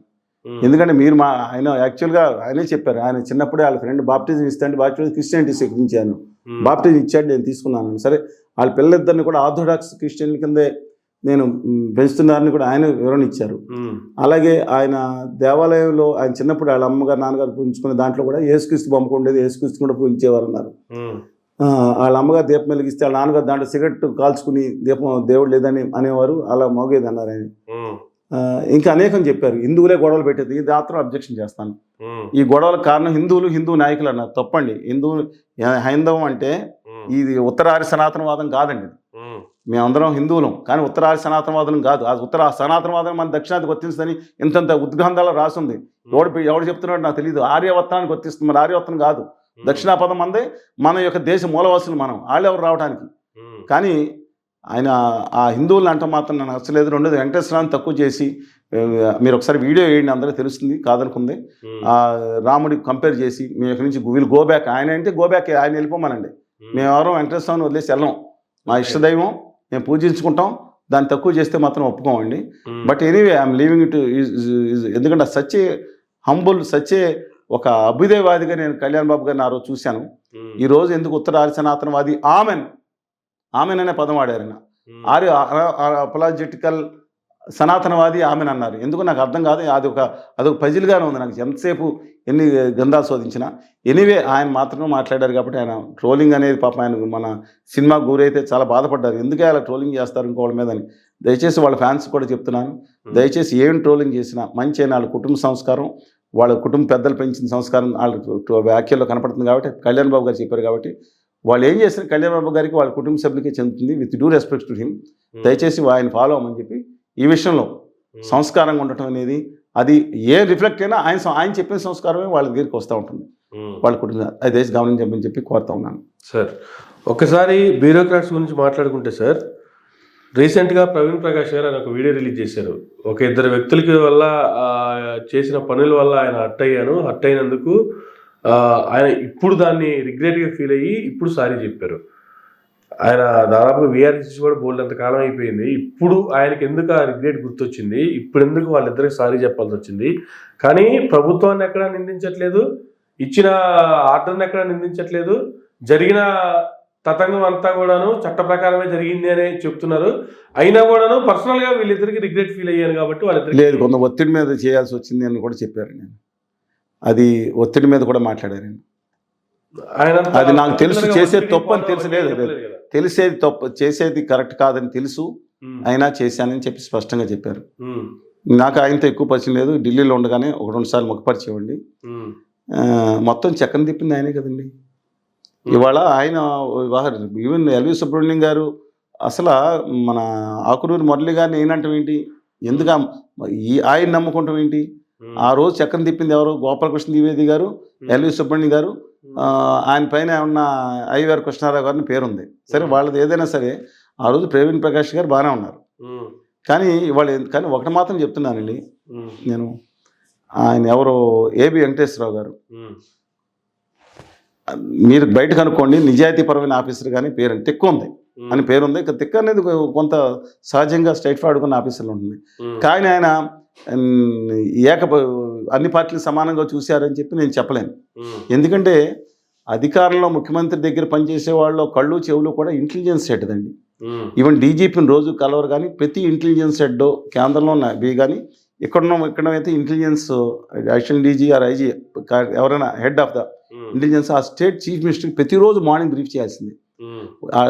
ఆయన చెవులందరూ వాళ్ళ తెలుసుకుంటారు. Most important post. అందువల్ల ఆయన ఇంటెలిజెన్స్ ఎవరి మీద వేయాలనేది ముఖ్యమంత్రి చెప్తే చేస్తారు. అందువల్ల ఇతరులు ఉన్నా సరే ఇప్పుడున్నా సరే ఒక్కోసారి ఏకపక్షంగా వెళ్ళాల్సిన పరిస్థితులు ఉంటాయి. ఆయన ఉంటారేమో, కానీ పరిధి దాటి వెళ్ళకూడదనేది ఆయన నిర్ణయం ప్రకారం. కానీ ఆయన పట్ల ఆయన వేధించిన తీరు మాత్రం బాధాకరం అండి. నేను చెప్తున్నాను, బాధాకరం. నాకు ఖచ్చితంగా అరెస్ట్ మీద అరెస్టు. అలాగే కృష్ణ కిషోర్ గారు, ఆయన అక్కడ ఆఫీసులో చెప్పేవారు, ఆయన ఇంటికి కూడా వెళ్ళకుండా చెప్తున్నాను. ఆయన డిప్యుటేషన్ వచ్చారు కేంద్ర ప్రభుత్వం నుంచి, ఎంటర్ప్రైజ్ డెవలప్మెంట్ అనే బోర్డు దాంట్లో ఉండి రాత్రి మొదలు తిరగటం, ఎంతో కొంత రాష్ట్రానికి రావటం ప్రయత్నం ఉంది. ఆయన మీద కూడా అబ్సల్యూట్గా అవినీతి ఆరోపణలు ఎవరు చేయలేదు ఇక్కడ. కానీ గుర్తుంచుకోండి, ఒక అధికారి తన 55 నుంచి 60 ఏళ్ల వయసులో రిటైర్మెంట్ అయ్యే వయసులో పీక్ స్టేజ్లో ఉంటారు. ఆ టైంలోనే పిల్లల పెళ్లిళ్ళు స్థిరపడి ఏది జరుగుతూ ఉంటుంది. అలాంటి సమయంలో వేధించడం అనేది అబ్సల్యూట్లీ ఇవాళ పదే కూడా వేధించడం అనేది సరికాదు. ప్రవీణ్ ప్రకాష్ గారు చెప్పిన దాంట్లో తప్పులేదు. కానీ ఒకటి చెప్తా ఉన్నాను, ఇవాళ కాంతి రాణా టాటా గారు ఉన్నారు, ఆయన కూడా నేను చెప్తాను తప్పు చేశారు ఇంకో దాంట్లో ఇన్వాల్వ్ కాదండి. ఆయన కెరీర్ పరంగా కూడా ఈయన కేసీఆర్ గారు అరెస్ట్ చేసినప్పుడు ఆయన అక్కడ ఎస్పీగా ఉన్నారు. నాకు తెలిసి ఇప్పుడు నేను ఒక ఇష్యూ ఉంది, బెదవాడలో ఒక దుర్మార్గం రౌడీ జరుగుతుంది అనుకోండి, డెఫినెట్గా ఆయన ఇది న్యాయ ప్రకారం చేయండి అని చెప్పి వాళ్ళకి అక్కడ సామాన్య గారికి అన్యాయం కాకుండా చేయమని చెప్పారు నాకు తెలిసి. నేను ఇంకోటి మిగతా అంటే వాళ్ళు మిగతా దాంట్లో ఎలా ఇన్వాల్వ్ అయ్యారో నాకు తెలియదండి. విషయాలు గొన్ని గారు ఉన్నారు, ఆయన డైనమిక్ ఆఫీసర్ గానే పేరుంది. సరే, ఏదైనా కాంట్రవర్షియల్ ఉన్న పిఎస్ఆర్ అంజనేయులు గారు రాష్ట్రం ఉమ్మడిగా ఉన్నప్పుడు లేదంటే ఆయన ఒక అంటే మైనస్ పాయింట్స్ ఉంటే ఉండొచ్చు, నేను I'm not here to point, కానీ ఆయన ఒక డేవిల్ ఆఫీసర్ కింద పేరు తెచ్చుకున్నాడు. ఎన్కౌంటర్లో ఎయిటింగ్ కానీ లేదా ఎన్కౌంటర్ చేసిన కరెక్ట్ అని అంటలేదు కానీ బట్ స్పిరిట్ ఉన్న దాంట్లో మైనస్ పాయింట్స్ కూడా ఉన్నాయి. వాళ్ళని నిజంగా దాంట్లో వాళ్ళు వేధిస్తే కనుక వాళ్ళు దోషులే, ఐఎమ్ నాట్ డినైయింగ్ దట్. కానీ ఒకసారి ఆలోచించమని ఏబీ గారు కానీ కృష్ణ కిషోర్ గారు కానీ ప్రవీణ్ ప్రకాష్ గారు చెప్పిన దాంట్లో ఆ రోజు నిజంగా నిజాయితీ ఉంటే ఆ రోజే అబ్జెక్షన్ చేసి బయటికి వెళ్ళాలి. ఆ రోజు ముఖ్యమంత్రి దగ్గర ప్యాంపరింగ్ దగ్గర ఉండటం, ఇవాళ అంతా అయిపోయిన తర్వాత ఏ పోస్టుల కోసం నాకు తెలియదు, నేను చేయలేను కానీ ఆరోపణ. బట్ ఎందుకు బయటకు వచ్చి మాట్లాడారో, వాళ్ళిద్దరిని కలవలేదన్నారో నాకు తెలియదు. బట్ నాకు తెలిసి నేను ఇందాక చెప్పాను కదండి, గున్ని గారి మీద నాకు ఎప్పుడు కలవలేదు ఆయన. బట్ మిగతా వాళ్ళు అలాగే ఏబి వెంకటేశ్వరరావు గారు కొంత ఎక్కువ నిజాయితీ ఉన్న ఆఫీసరు. ఆ రోజు సమైక్యాంధ్ర విషయంలో కూడా కమ్ వాట్ ఎవర్ అని చెప్పి ఆయన నిలబడ్డారండి. సస్పెన్షన్ కూడా గురయ్యేవారు తెలియదు. ఆ రోజు ఆయన నిలబడ్డ వ్యక్తుల్లో డెఫినెట్గా ఆయన ఒకరు. నాకు ఖచ్చితంగా తెలుసు ఆ విషయం. సో రైట్, కమింగ్ టు ఒకసారి పాలిటిక్స్ని కాసేపు ఈ ఆటలోంచి బయటకు వచ్చి రీసెంట్గా హైదరాబాద్ వేదికగా జరుగుతున్నటువంటి ఒక సంచలనమైనటువంటి విషయం గురించి మాట్లాడుకుంటే ఐబొమ్మ దానికి సంబంధించి ఇమ్మడి రవిని రీసెంట్గా పోలీసులు అదుపులోకి తీసుకోవడం జరిగింది. ఆ తర్వాత ఆయన మీద వస్తున్నటువంటి దానికి సంబంధించిన రిపోర్టు చూస్తే మైండ్ బ్లాంక్ అయిపోతుంది అనేటువంటి కామెంట్లు స్వయంగా సజ్జనార్ గారు చేయటం, ఆ తర్వాత సినిమా ఇండస్ట్రీకి సంబంధించినట్టు కొంతమంది పెద్దలేలి సజ్జనార్ గారిని కలవటం, అందరు కలిపి ఒక ప్రెస్ మీట్ పెట్టడం, సి కళ్యాణ్ గారు లాంటి ప్రొడ్యూసర్ గారు అయితే ఇంకో అడుగు ముందుకేసి అసలు ఇలాంటి వ్యక్తిని ఎన్కౌంటర్ చేసి పడేయాలనేటువంటి కామెంట్లు చేయటం. ఏం సార్ అసలు ఓవరాల్గా ఈ ఎపిసోడ్కి సంబంధించి ఏం చెప్తారు? ప్రత్యక్షంగాను పరోక్షంగాను మీకు మీ ఫ్యామిలీకి కూడా ఇండస్ట్రీతో సంబంధాలు ఉన్నాయి కాబట్టి ఈ అంశానికి సంబంధించి ఏం చెప్తారు సార్?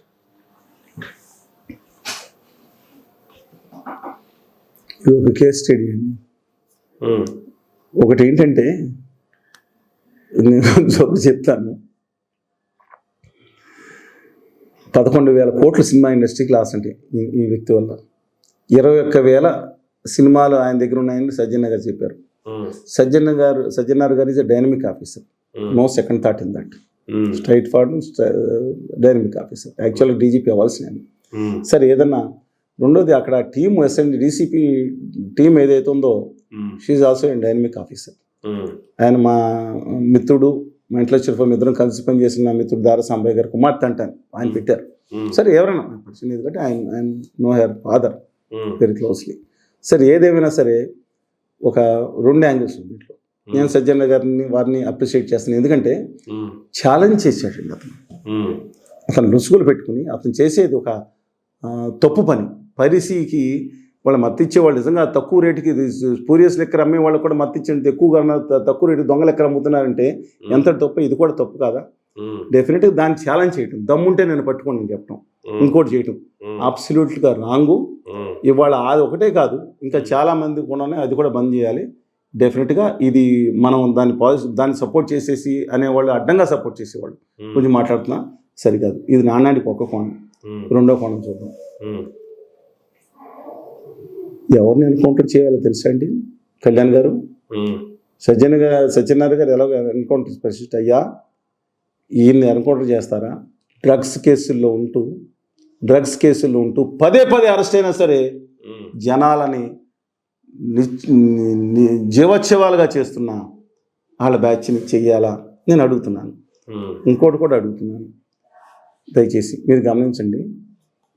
ఇవాళ సమాజంలో భావితరం మనకు కానీ జీవోత్సవాలు చేయటానికి కల్తీలు చేసుకుంటా ఇవాళ తినే అన్నంలో అంటే దాన్ని పండించే దాంట్లో ఆహార ఏది అలాగే పాలల్లో యూరియాతో పాలు చేయటం, మిగతా ఆహార పదార్థాల్లో దారుణంగా కల్తీలు చేస్తూ దిక్కుమాల నాయలు అంతా చేస్తూ మన్నే క్షణక్షణం చంపేటట్టు ఆ దిక్కుమాల క్యాన్సర్ జబ్బులతో వచ్చేటట్టు చేసి ఒక చెత్త బ్యాచ్ని ఎన్కౌంటర్ చేయాలా? రవిని ఎన్కౌంటర్ చేయాలా? రాజకీయాల కోసం దుర్మార్గమైన మత విద్వేషాలు, కుల విద్వేషాలు రెచ్చగొడుతూ రావణ కష్టాన్ని రగులుతూ ఆ మనుషుల్ని ఆ చంపేసే ప్రక్రియలో ఉన్న వాళ్ళ రాజకీయ నాయకులు ఉంటే వాళ్ళని ఉందని ఎన్కౌంటర్ చేయాలా? రవిని ఎన్కౌంటర్ చేయాలా? ఇవాళ by right are wrong reasons Ravi by and large మధ్య తరగతి వాళ్ళలో ఒక హీరో వర్షిప్ వచ్చింది. మీరు నమ్మినా నమ్మకపోయినా నిజం. ఇవాళ చెప్తున్నాను, ఎస్ నాకు 2 విధాలు వన్ సైడ్ మాట్లాడలా, అతను చేసిన తప్పని నిర్బంధంగా ఖండిస్తున్నాను. అలాగే మిగతా వాళ్ళు కూడా ఉన్నారు, చేయకూడదని చెప్తున్నాను. దట్స్ కానీ నేను అడుగుతున్నాను రెండో కోణం, రెండో కోణం కూడా చూసుకోవాలి కదా. ఇవాళ మీరు బెనిఫిట్ షోలా ఎవరికి బెనిఫిట్ అండి? ఎవరికి బెనిఫిట్ అని అడుగుతున్నాను నేను. ఒకప్పుడు రామారావు గారు, కాంతారావు గారు వాళ్ళందరూ కలిసి రాష్ట్రం అంతా తిరిగి బాధలు వచ్చినప్పుడు బెనిఫిట్ షోలు వేసి లేదా ఇంకోటి చేసి వాళ్ళకి ఇచ్చారు. ఇవాళ మీ బెనిఫిట్ షో, మీరు వేసే బెనిఫిట్ షో 5,000 రూపాయలకి సామాన్యుల స్టేషన్ నేను చూశానండి. అక్కడ వచ్చిన వాళ్ళు కూడా సామాన్యులండి, సామాన్య ఉద్యోగస్తులు 500, 1000 రూపాయలు, 2000 రూపాయలు, 5,000 రూపాయలు స్పెషల్ అంట, 1,00,000 రూపాయలు మొదటి టికెట్ అంట. చూద్దామండి ఎన్ని ఇక్కడ కాదు. ఈ డబ్బులు ఎవరికండి? సినిమా హీరోలకి 10 కోట్లు, 50 కోట్లు, 70 కోట్లు, 100 కోట్లు రెమ్యునరేషన్. ఒక సినిమా తీస్తే 10 సినిమా తీస్తే 200 కోట్లు రెమ్యునరేషన్ చెప్పే వాళ్ళకి వాళ్ళ కోసం బెనిఫిట్ కానీ ఇది సామాన్యుల నెత్తి మీద మాత్రం శటకోపం అండి. ఏంటండి ఇది? నాకు అర్థం కాదు. సామాన్యుని బలి తీసుకుంటా మీరు ఎవరిని చేస్తారు? సామాన్యుల పిల్లలు సామాన్యుల పిల్లలండి పీడించి తీసుకెళ్ళి బెనిఫిట్ దేనికండి? బెనిఫిట్ షోలో సినిమా కార్మికుల కోసమా, ఆ పనుల కోసమా, వరద బాధితుల కోసమా, లేదా మీ బాధితుల కోసమా? సరే దానికోసం ప్రభుత్వ అనుమతులా లేకపోతే గొడవలా? అధికారులాగా ఏంటి? అబ్సల్యూట్ ఒకటండి. ఇంకో విషయం కూడా చెప్తున్నాను, ఐబొమ్మ రవి గారు అతను చేసిన తప్పు అని చెప్తున్నా. కానీ ఇవాళ సినిమా టిక్కెట్లు అండి అంటే వాళ్ళు ఒక లాజికల్ ఆర్గ్యుమెంట్ చేస్తున్నారు సినిమా నిర్మాతం దాన్ని తప్పట్ని. ఏమని? ఎవరు మిమ్మల్ని టికెట్ పెడతారు, మిమ్మల్ని రమ్మని బలవంతం పెట్టాలని చూసుకోండి అని. అయితే రేపు పొద్దున్న దరిద్రమైన నీచమైన బూత్ సినిమాలను తీసి వదిలిపెట్టి ఇష్టమే చూసుకోండి, సెన్సార్ ఎందుకని మాట్లాడొచ్చా? కేంద్ర రాష్ట్ర ప్రభుత్వాల పర్యవేక్షణ కావాలి కదా ఇవాళ. ఆ వద్దని చెప్పడానికి మీరెవరు? పైగా అందరూ వచ్చారు. ఏది అంతర్జాతీయ స్మగ్లర్ ఏదో సినిమాలో సంఖ్యలు వేసేసి తీసుకొస్తాను, మహాబలుని తీసుకొస్తే సంఖ్యలు వేసుకుని అటు 500 మంది 9 మంది ఇలా వస్తారు కదండి. డిసెంబర్ చూశారు కదా, అలాగా దావూద్ ఇబ్రహీం పట్టుకున్నట్టు, ఒక చోట రాజుని పట్టుకున్నట్టు, ఒసామా బిన్ లాడెన్ పట్టుకొచ్చి మన ఎదురు నిలబెట్టినట్టు అందరూ వచ్చేసారండి. అతను ఇక్కడ సజ్జనార్ గారు ఉండగా ఛాలెంజ్ చేయటం దుర్మార్గమైన పని చేశాడు అతను. అది దేవుడు పోలీసులు రైట్ డ్యూటీ చేశారు. I'm accepting. వీళ్ళు వచ్చేసారు. వచ్చేసి ఒక ఆయన అంటాడు, మా సినిమా గేమ్ చేంజర్, మా చిరంజీవి గారు అండి, నేను having respect towards him, game changer వల్ల పోయింది. సరే ఆయన అన్నారు, నిజంగా పంపుతున్నాను. హరిహరమ్మ వీరమల్లి పోయింది దీనివల్ల ఒకళ్ళు, ఇంకో సినిమాలు పోయిందండి, 11,000 కోట్లు మొత్తం పాపాలని దాంట్లో వేసేస్తున్నారండి. ఇంకోటి కూడా చెప్తున్నాను, మీకు లక్కీ భాస్కర్ సినిమా చూసారా? సార్ ఇప్పుడు లక్కీ రవి సినిమా కూడా మొదలు పెట్టేస్తారు. హీరోయిన్ మాత్రం మారుతుంది లేదు, హైట్ అంత రేడు కాబట్టి, సల్మాన్ హైట్ ఉన్నాడు కాబట్టి ఇది కాపీ వీళ్ళే కొట్టేస్తారు. నేను ఒకటి చెప్తానండి, ఎవరి కోసం తెలుసా? నేను నిర్మాతలో ఒకటి చూశాను, కె దేవివర్ ప్రసాద్ గారు, చాలా పెద్దవాడు, చాలా మంచి ప్రేక్షక పేరు ఉంది, పెద్ద పెద్ద సినిమా తీశాడు. ఆయన చనిపోయిన తర్వాత అది ఇంట్లో నుంచి ఒక ఫిల్మ్నర్ క్లబ్లో చనిపోతే ఇచ్చే డబ్బుల కోసం చాలా ఫోన్లు చేశారంటే ఎంత మనోవేదన పడి ఇంట్లో కూడా ఫోన్ చేసి ఉంటారు. నేను మళ్ళా చెప్తున్నాను, ఎవరు బాగుపడినా తెలుసా? నిర్మాతలు. నేను ఖచ్చితంగా ఇలాంటి పరిస్థితి వల్ల సినిమా కార్మికులు దెబ్బతింటారు అనేది మాట వాస్తవమే. ఎందుకంటే సినిమాలు ఆడిపోతే అలాగా, కానీ 3 సంవత్సరాలకు సినిమా తీస్తాడు ఒక ఆయన, 2 సంవత్సరాలకు సినిమా తీస్తాడు ఆయన, ఇంకొకళ్ళు దాని మీద 500-1000 రూపాయలు టికెట్ పెట్టి రోడ్ల మీద వదిలిపెడుతున్నారు ఒక రోజుకు. మీ సినిమా హాల్కి వెళ్తే ఎమోషనల్ బ్లాక్మెయిల్ చేస్తున్నారండి. ఎస్, నేను ఆ పదం వాడుతున్నాను. దయచేసి with due respects to the honourable producers council, movie artists నేను అడుగుతున్నాను, ఏమండి సామాన్యుడు 150 రూపాయలు వెళ్ళి తీసుకెళ్తే, నాన్న నాకు పాప్కార్న్ కొనిమ్మంటే 400, 500, 700 ఏంటండి ఇంక్లూడింగ్ ప్యాకేజీలు? బయట 50 రూపాయలు 30 రూపాయలు దొరుకుతుంది పాప్కార్న్, లేదా ఇంకా ఖర్చు కొంచెం ఎక్కువ అవుతుంది. దాన్ని ఏంటండి ఎమోషనల్ ఇది? సినిమాలు రావట్లేదు, ఫుడ్ పాలసీలు ఏమంటే మీరు మంచి సినిమాలు తీయట్లేదని నేను అన్నాం, మీరు తీసే సినిమాలు చూస్తున్నారు. ఇవాళ ఇంకోటి చెప్తున్నాను, ఎవరికండి ఎవరికి రవి గారు చేసి మళ్ళీ చెప్తున్నా, ఇవాళ సినిమాలు పోయినాయని ఆయన వల్ల పోయినాయా? 11,000 కోట్లు ఇదని గాల్లో లెక్కలని అన్నీ ఇవాళ బంద్ చేసినా ఇప్పుడు ఎన్ని ఆడేస్తే 11,000 కోట్లు వచ్చింది చూద్దామా? ఇంకోటి చెప్తున్నాను, దయచేసి ప్రతి ఒక్కరూ సీరియస్గా తీసుకోండి. ఏమండి ఈ సినిమాలు వాళ్ళు చేసేది ఏంటండి? వీళ్ళు కొంతమంది కుటుంబాల చేతుల్లో ఈ సినిమా పరిశ్రమ చిక్కుపోలే. వాళ్ళైతే తగ్గింది అనుకోండి, ఇంతకుముందు మీ 4 చేతుల్లోనో 5 చేతుల్లోనో ఆ ఏషియన్ ఫిల్మ్స్ మారాడి నారాయణ గారు ఉన్నారని, ఇంకెవరికి ఉన్నారు చాలామంది, మా ఊరోళ్ళు కూడా ఉన్నారు అనుకోండి, పాలకొల్లు. అది కాదు, నేను ఒకటి చెప్తున్నాను, మీ చేతుల్లో ఉండాలండి. అంటే బలగం సినిమా కోసం వేణు అనుకుంటా అని ఒక్కడే కొంతమంది, అలాంటి వాళ్ళు ఎంతోమంది తొక్కేలేదండి. 100,000 సినిమాలు వాళ్ళ ల్యాప్టాప్లో బాక్స్లో పడి ఉన్న విషయం తెలుసా మీకు? ఎంత టాలెంట్ని అంటే మీ కుటుంబాల్లోనే 15 మంది హీరోలు, మా 10 మంది టెక్నికల్ సిబ్బంది, మీ టెక్నికల్ వాళ్ళు కూడా మీ వాళ్ళే, కెమెరామెన్ మీ వాళ్ళే, హెయిర్ స్టైలిస్ట్ మీ వాళ్ళే, డ్రెస్ స్టైలిస్టులు మీ వాళ్ళే, అందరూ మీ వాళ్ళేనండి. ఇంకా టాలెంట్ ఉన్నాళ్ళు ఏదండి, ఇంకెక్కడ నష్టాలు వస్తున్నాయి? కాదండి, నేను చెప్తాను నష్టాలు వస్తున్నాయి. చెప్పమంటారా? నేను చెప్పేది బాధగా ఉన్నా సరే, సినిమా నిర్మాతల్లో 95% మంది నష్టపోయారండి. ఇవాళ పైకి పళ్ళబీగం నటించే వాళ్ళ సంగతి పక్కన పెడతాను, కానీ నాకు అద్భుతమైన సినిమాలు తీసినాడు తెలుసు నాకు. ఎందుకంటే దాసనారాయణరావు గారు, కోడి రామకృష్ణ గారు ఇద్దరు నాకు ఆత్మీయులు, ఇద్దరు దేర్ నో మోర్ అండి, బాగా నాకు సన్నిహితులు, మా ఊరాళ్ళే. వేలంగి నరసింహరావు గారు ఇంకా లివింగ్ లెజెండ్ ఇంకా ఉన్నారు ఆయన. అలాగే ప్రిన్సెట్ రాజా గారు, ఎస్ఎస్ రవిచంద్ర గారు, రాంబాబు గారికి మా అమ్మగారు హాస్పిటల్ పుట్టారు పాలకొల్లో. అనేక మంది డైరెక్టర్లు, కళలకు పుట్టిన పాలకొల్లు, చలంగాలు, అల్లు రామలింగ గారు, అసలు ఎంతమంది చెప్పనండి. పక్క ఊళ్ళోనే చిరంజీవి గారు, మొగుతున్నారు అన్నమాట, ప్రభాస్ గారు, బాబు అందరూ ఉండేవారు. నేను ఒకటి చెప్తున్నాను, సినిమా హీరోలు 90% మంది అందరూ పాత్ర కదా, ఇప్పుడు అంత శుభ్రంగా ఉన్నారు. 90% మంది 100,000 కోట్లకి వెళ్తున్నారు, 40 కోట్లు కారు అంటారు, 10 కోట్లు వాచ్ అంటారు. సరే వాళ్ళ ఇష్టం, అన్నా డినైయింగ్ దట్. కానీ 90% నిర్మాతలు బాధపడుతున్నారు. ఇళ్లలో లోపల ఎంత బాధపడేవాళ్ళు, ఎంత చనిపోయిన వాళ్ళు కూడా ఎంతమంది ఉన్నారు బాధ. దాంట్లో చాలా మంది తీసిన సినిమాలు బయటికి రావట్లేదు సార్. అలాగా ఇవాళ దయచేసి వాళ్ళ ఫిలిం డెవలప్మెంట్ కార్పొరేషన్ కనుక నిజాయితీ ఉంటే మంచి సినిమాలు ప్రోత్సహించండి. ఇవాళ మీ యొక్క దాన్ని ప్రోత్సహించండి, అంతే తప్ప మొత్తం అంతా పాపాల బైరుడి కింద రవి మీద తోసేవద్దు. అతను చేసిన తప్పే. కానీ సామాన్యుడికి ఫ్యామిలీతో పిల్లలతో కలిసి సరదాగా బయటికి వెళ్ళి ఒక సినిమా చూసి రావాలనేటువంటిది ప్రతి కుటుంబంలో అసలు మా ఊళ్ళల్లో పాలకొల్లని, మా ఊళ్ళలో అది తప్ప ఇంకోటి లేదండి. పార్కులు కూడా ఉండే కాదు, బయట వాళ్ళకి వెళ్ళేది కాదు. కానీ ఎంటర్టైన్మెంట్ సినిమా అంటే ఇంత రేట్లు పెంచి, టికెట్ల రేట్లు పెంచి, దాంట్లో స్నాక్స్ రేట్లు పెంచి ఈ రకంగా చేస్తూ వీటిని తగ్గించుకోవాలని ఆలోచన ఎవరు చేయకుండా ఎంతసేపుడికి నేను మాట్లాడుతున్నా కదండి, తగ్గించుకోవాలి, ఎక్కువ సినిమా రిలీజ్ చేయండి, ఫుట్ పాల్స్ వస్తాయి. దయచేసి ఇప్పుడు మనం పెద్ద సినిమా RRR ఉంది, అదో దిక్కుమాల సినిమా. ఎస్, నా అభిప్రాయం నాది, తిట్టుకోవాలి తిట్టుకోండి. నా అభిప్రాయం దిక్కుమాల సినిమా. లేకపోతే ఢిల్లీ నగరంలో కుర్రమగాలు చేర్చారంటే మన చెప్తున్నా అది ఆ లాజిక్ లేదు. అయితే ఆయన సినిమాలు అన్నీ అన్నాం. మన కట్టప్ప సినిమా ఉంది కదా, బాహుబలి 1, 2 విజువల్ వండర్ అది. అబ్సల్యూట్లీ నేనేం తీశారు ఓన్లీ విజువల్ వండర్ అంటే విజువల్ వండర్ మంచి ఎపిక్ కింద మనం తీసుకోవచ్చు, క్రియేటెడ్ ఎపిక్ దాన్ని నాకు కాదంటలేదు. కానీ ఇంకో చాలా సినిమాలు నేను అడుగుతా ఉన్నాను.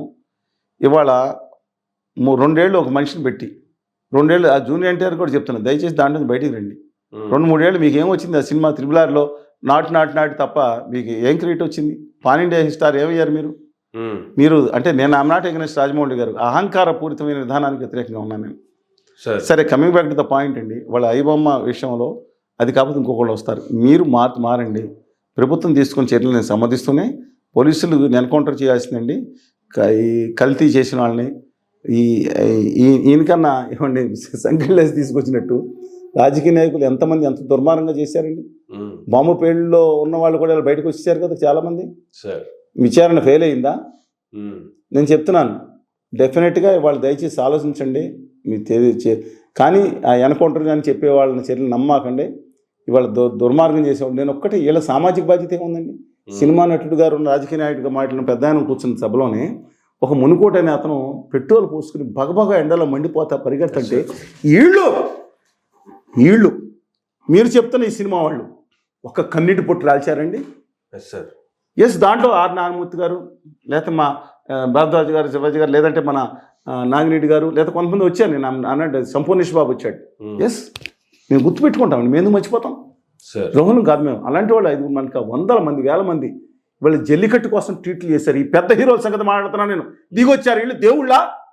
ఎస్, ఎవరైతే కానీ నాకేంటండి, మీ ఫ్యాన్స్ మీ అభిమానాలు పెట్టుకుని దేవుళ్ళ ఒకళ్ళకి ఏదో వీళ్ళకి వచ్చే 100,000 కోట్ల రూపాయలు 1000 కోట్లు సంపాదిస్తాం సంవత్సరం కన్నా మనుషులు 500 కోట్లు సంపాదించిన మనుషులు ఏదో 1,00,000 ఇచ్చాడు, 25,000 ఇచ్చాడు, లేదా ఊరిని ఇది ఒక హీరో కింద స్వీకరించాలా? మంచి వాళ్ళు ఉన్నారు, నేను కొంతమంది మినహాయించి మాట్లాడుతున్నాను.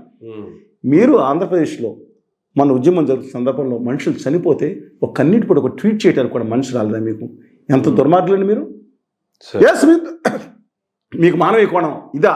ఏదో షో బిజినెస్ చేయటమా? మీరు నలుగురు చదివి ఎస్ నాలాంటి వాళ్ళు నా స్థాయిలో ఏం చేశాం మేము వాళ్ళకి చేస్తాను. ఏదో రోజు ఆంధ్రప్రదేశ్లో మూల సేవా కార్యక్రమం గిరిజనులకు నా శక్తి వంచి లేకుండా నేను చేస్తున్నాను. ప్రచారం అక్కర్లేదని చెప్పాను. టీవీలకు ఎవరిని పిల్లలను కూడా పిలవను, పేపర్ని కూడా పిలవను, ఎక్సెప్ట్ ఒక కార్యక్రమం ఉంటే దివంగతులైన జనంగా పిలవను. అలాగే మీరు చేసేది బ్రహ్మాండమైన ప్రచారం జరుగుతుంది, సంతోషం. అది అక్కర్లేకుండా సాయం చేసేవాళ్ళు కొంతమంది ఉన్నారు, వాళ్ళకి దండం పెడతాను. కానీ మీరు కోసం మీరు త్యాగాలు చేయాలా? ఒక సినిమా నటుడికి దెబ్బతాలుగానే వీళ్ళ రక్తదానాలు చేస్తే అంతవరకు రక్తం బయటకు వదిలేస్తారా? సినిమా వాళ్ళు దేవుళ్ళు కాదండి. ఇక్కడ కనపడి నేను చెప్తాను, మీతో సహా ఈ సినిమా హీరోలు అనేక మంది, కొంతమంది మంచి వాళ్ళు ఉంటారు, వాళ్ళ వ్యక్తిగత జీవితాలు తీస్తే వాళ్ళ మీద మీ జీవితాలు గొప్పగా ఉంటాయి. వాళ్ళు దేవుళ్ళు కాదంటే వాళ్ళందరినీ నేను డినౌన్స్ చేయట్లేదు. వాళ్ళు దేవుళ్ళు కాదు, వాళ్ళు మనుషులే. వాళ్ళని ఒక మానవతా శక్తులుగా మాత్రం దయచేసి భావించొద్దు. అలాగే మిగతా వాళ్ళ సినిమా ఇండస్ట్రీలో కార్మికుల కష్టాలను ఎంత ఆదుకుని మా మేస్త్రి గారు మా మేస్త్రి అనే మా దాసనారాయణ గారు ఉండగా ఏం కష్టం వచ్చినా వెళ్ళి కూర్చునేవారండి ఆయన దగ్గర. ఆయన వ్యక్తిగత జీవితంలో కొన్ని విషయంలో విఫలమై ఉండొచ్చు, నేనేం తప్పట్ను, అది ఆయన చేయలేము మనం. కానీ సినిమా పెద్దగా స్థానాన్ని ఎవరు భర్తీ చేయలేకపోయారండి ఇవాళ వరకు. ఆ పనులు ఆ కష్టం వచ్చినా నిలబడే మనిషి మా దాసరి గారు. ఆయన ఇవాళ చెప్తున్నాను, గుండెలోతులని చెప్తున్నాను. ఎస్, వాళ్ళు మాత్రం అనవసరంగా వీళ్ళని గాడ్స్గా ఊహించొద్దు. అలాగే రేపొద్దున ఎల్లుండి రవి గారు కూడా ఒకటి చెప్తున్నాయి, ఇంత టెక్నాలజీ ఉన్నప్పుడు మీరే ఎస్ మీ ఇంట్లో సమస్యలు పక్కన పెట్టండి, సినిమాలు ఎలా అన్యాయం జరుగుతున్నాడు, మీరు సాఫ్ట్వేర్ కంపెనీ స్టార్ట్ చేయండి, 10,000 కోట్లు క్యాపిటలైజేషన్ ఎలాగో ఈజీగా అవుద్ది. మీరు టెక్నాలజీ దానికి ఏది దాని సాఫ్ట్వేర్ మీరు 500 కోట్లు బిజినెస్ చేసినా క్యాపిటలైజేషన్ మాత్రం అయిపోతుందండి, మార్కెట్ క్యాపిటలైజేషన్. మీరు బయటికి రండి, అద్భుతమైన సినిమాలు తీయండి, 50 రూపాయలు టికెట్ పెట్టండి, సమాజంలో కింద ఉన్న అద్భుతమైన టెక్నాలజీతో సహా నట్లా ఉన్న మన యువతని తీయండి, కొన్ని కుటుంబాల గుత్తాధిపత్యానికి తెర దింపండి, మీరు చేసి చూపించండి. అప్పుడు డెఫినెట్గా హీరో అంటాం. మిగతా వాళ్ళ సంగతిని మాట్లాడడం, మీరు ఆ విధంగా చేస్తే హీరో అవుతారు. చేయండి, మీరు ఏదైతే ఉన్నారో మీరు 50 రూపాయలకు మంచి సినిమా చూపించండి, మీరు హీరో. వీళ్ళందరూ దిగొస్తారు.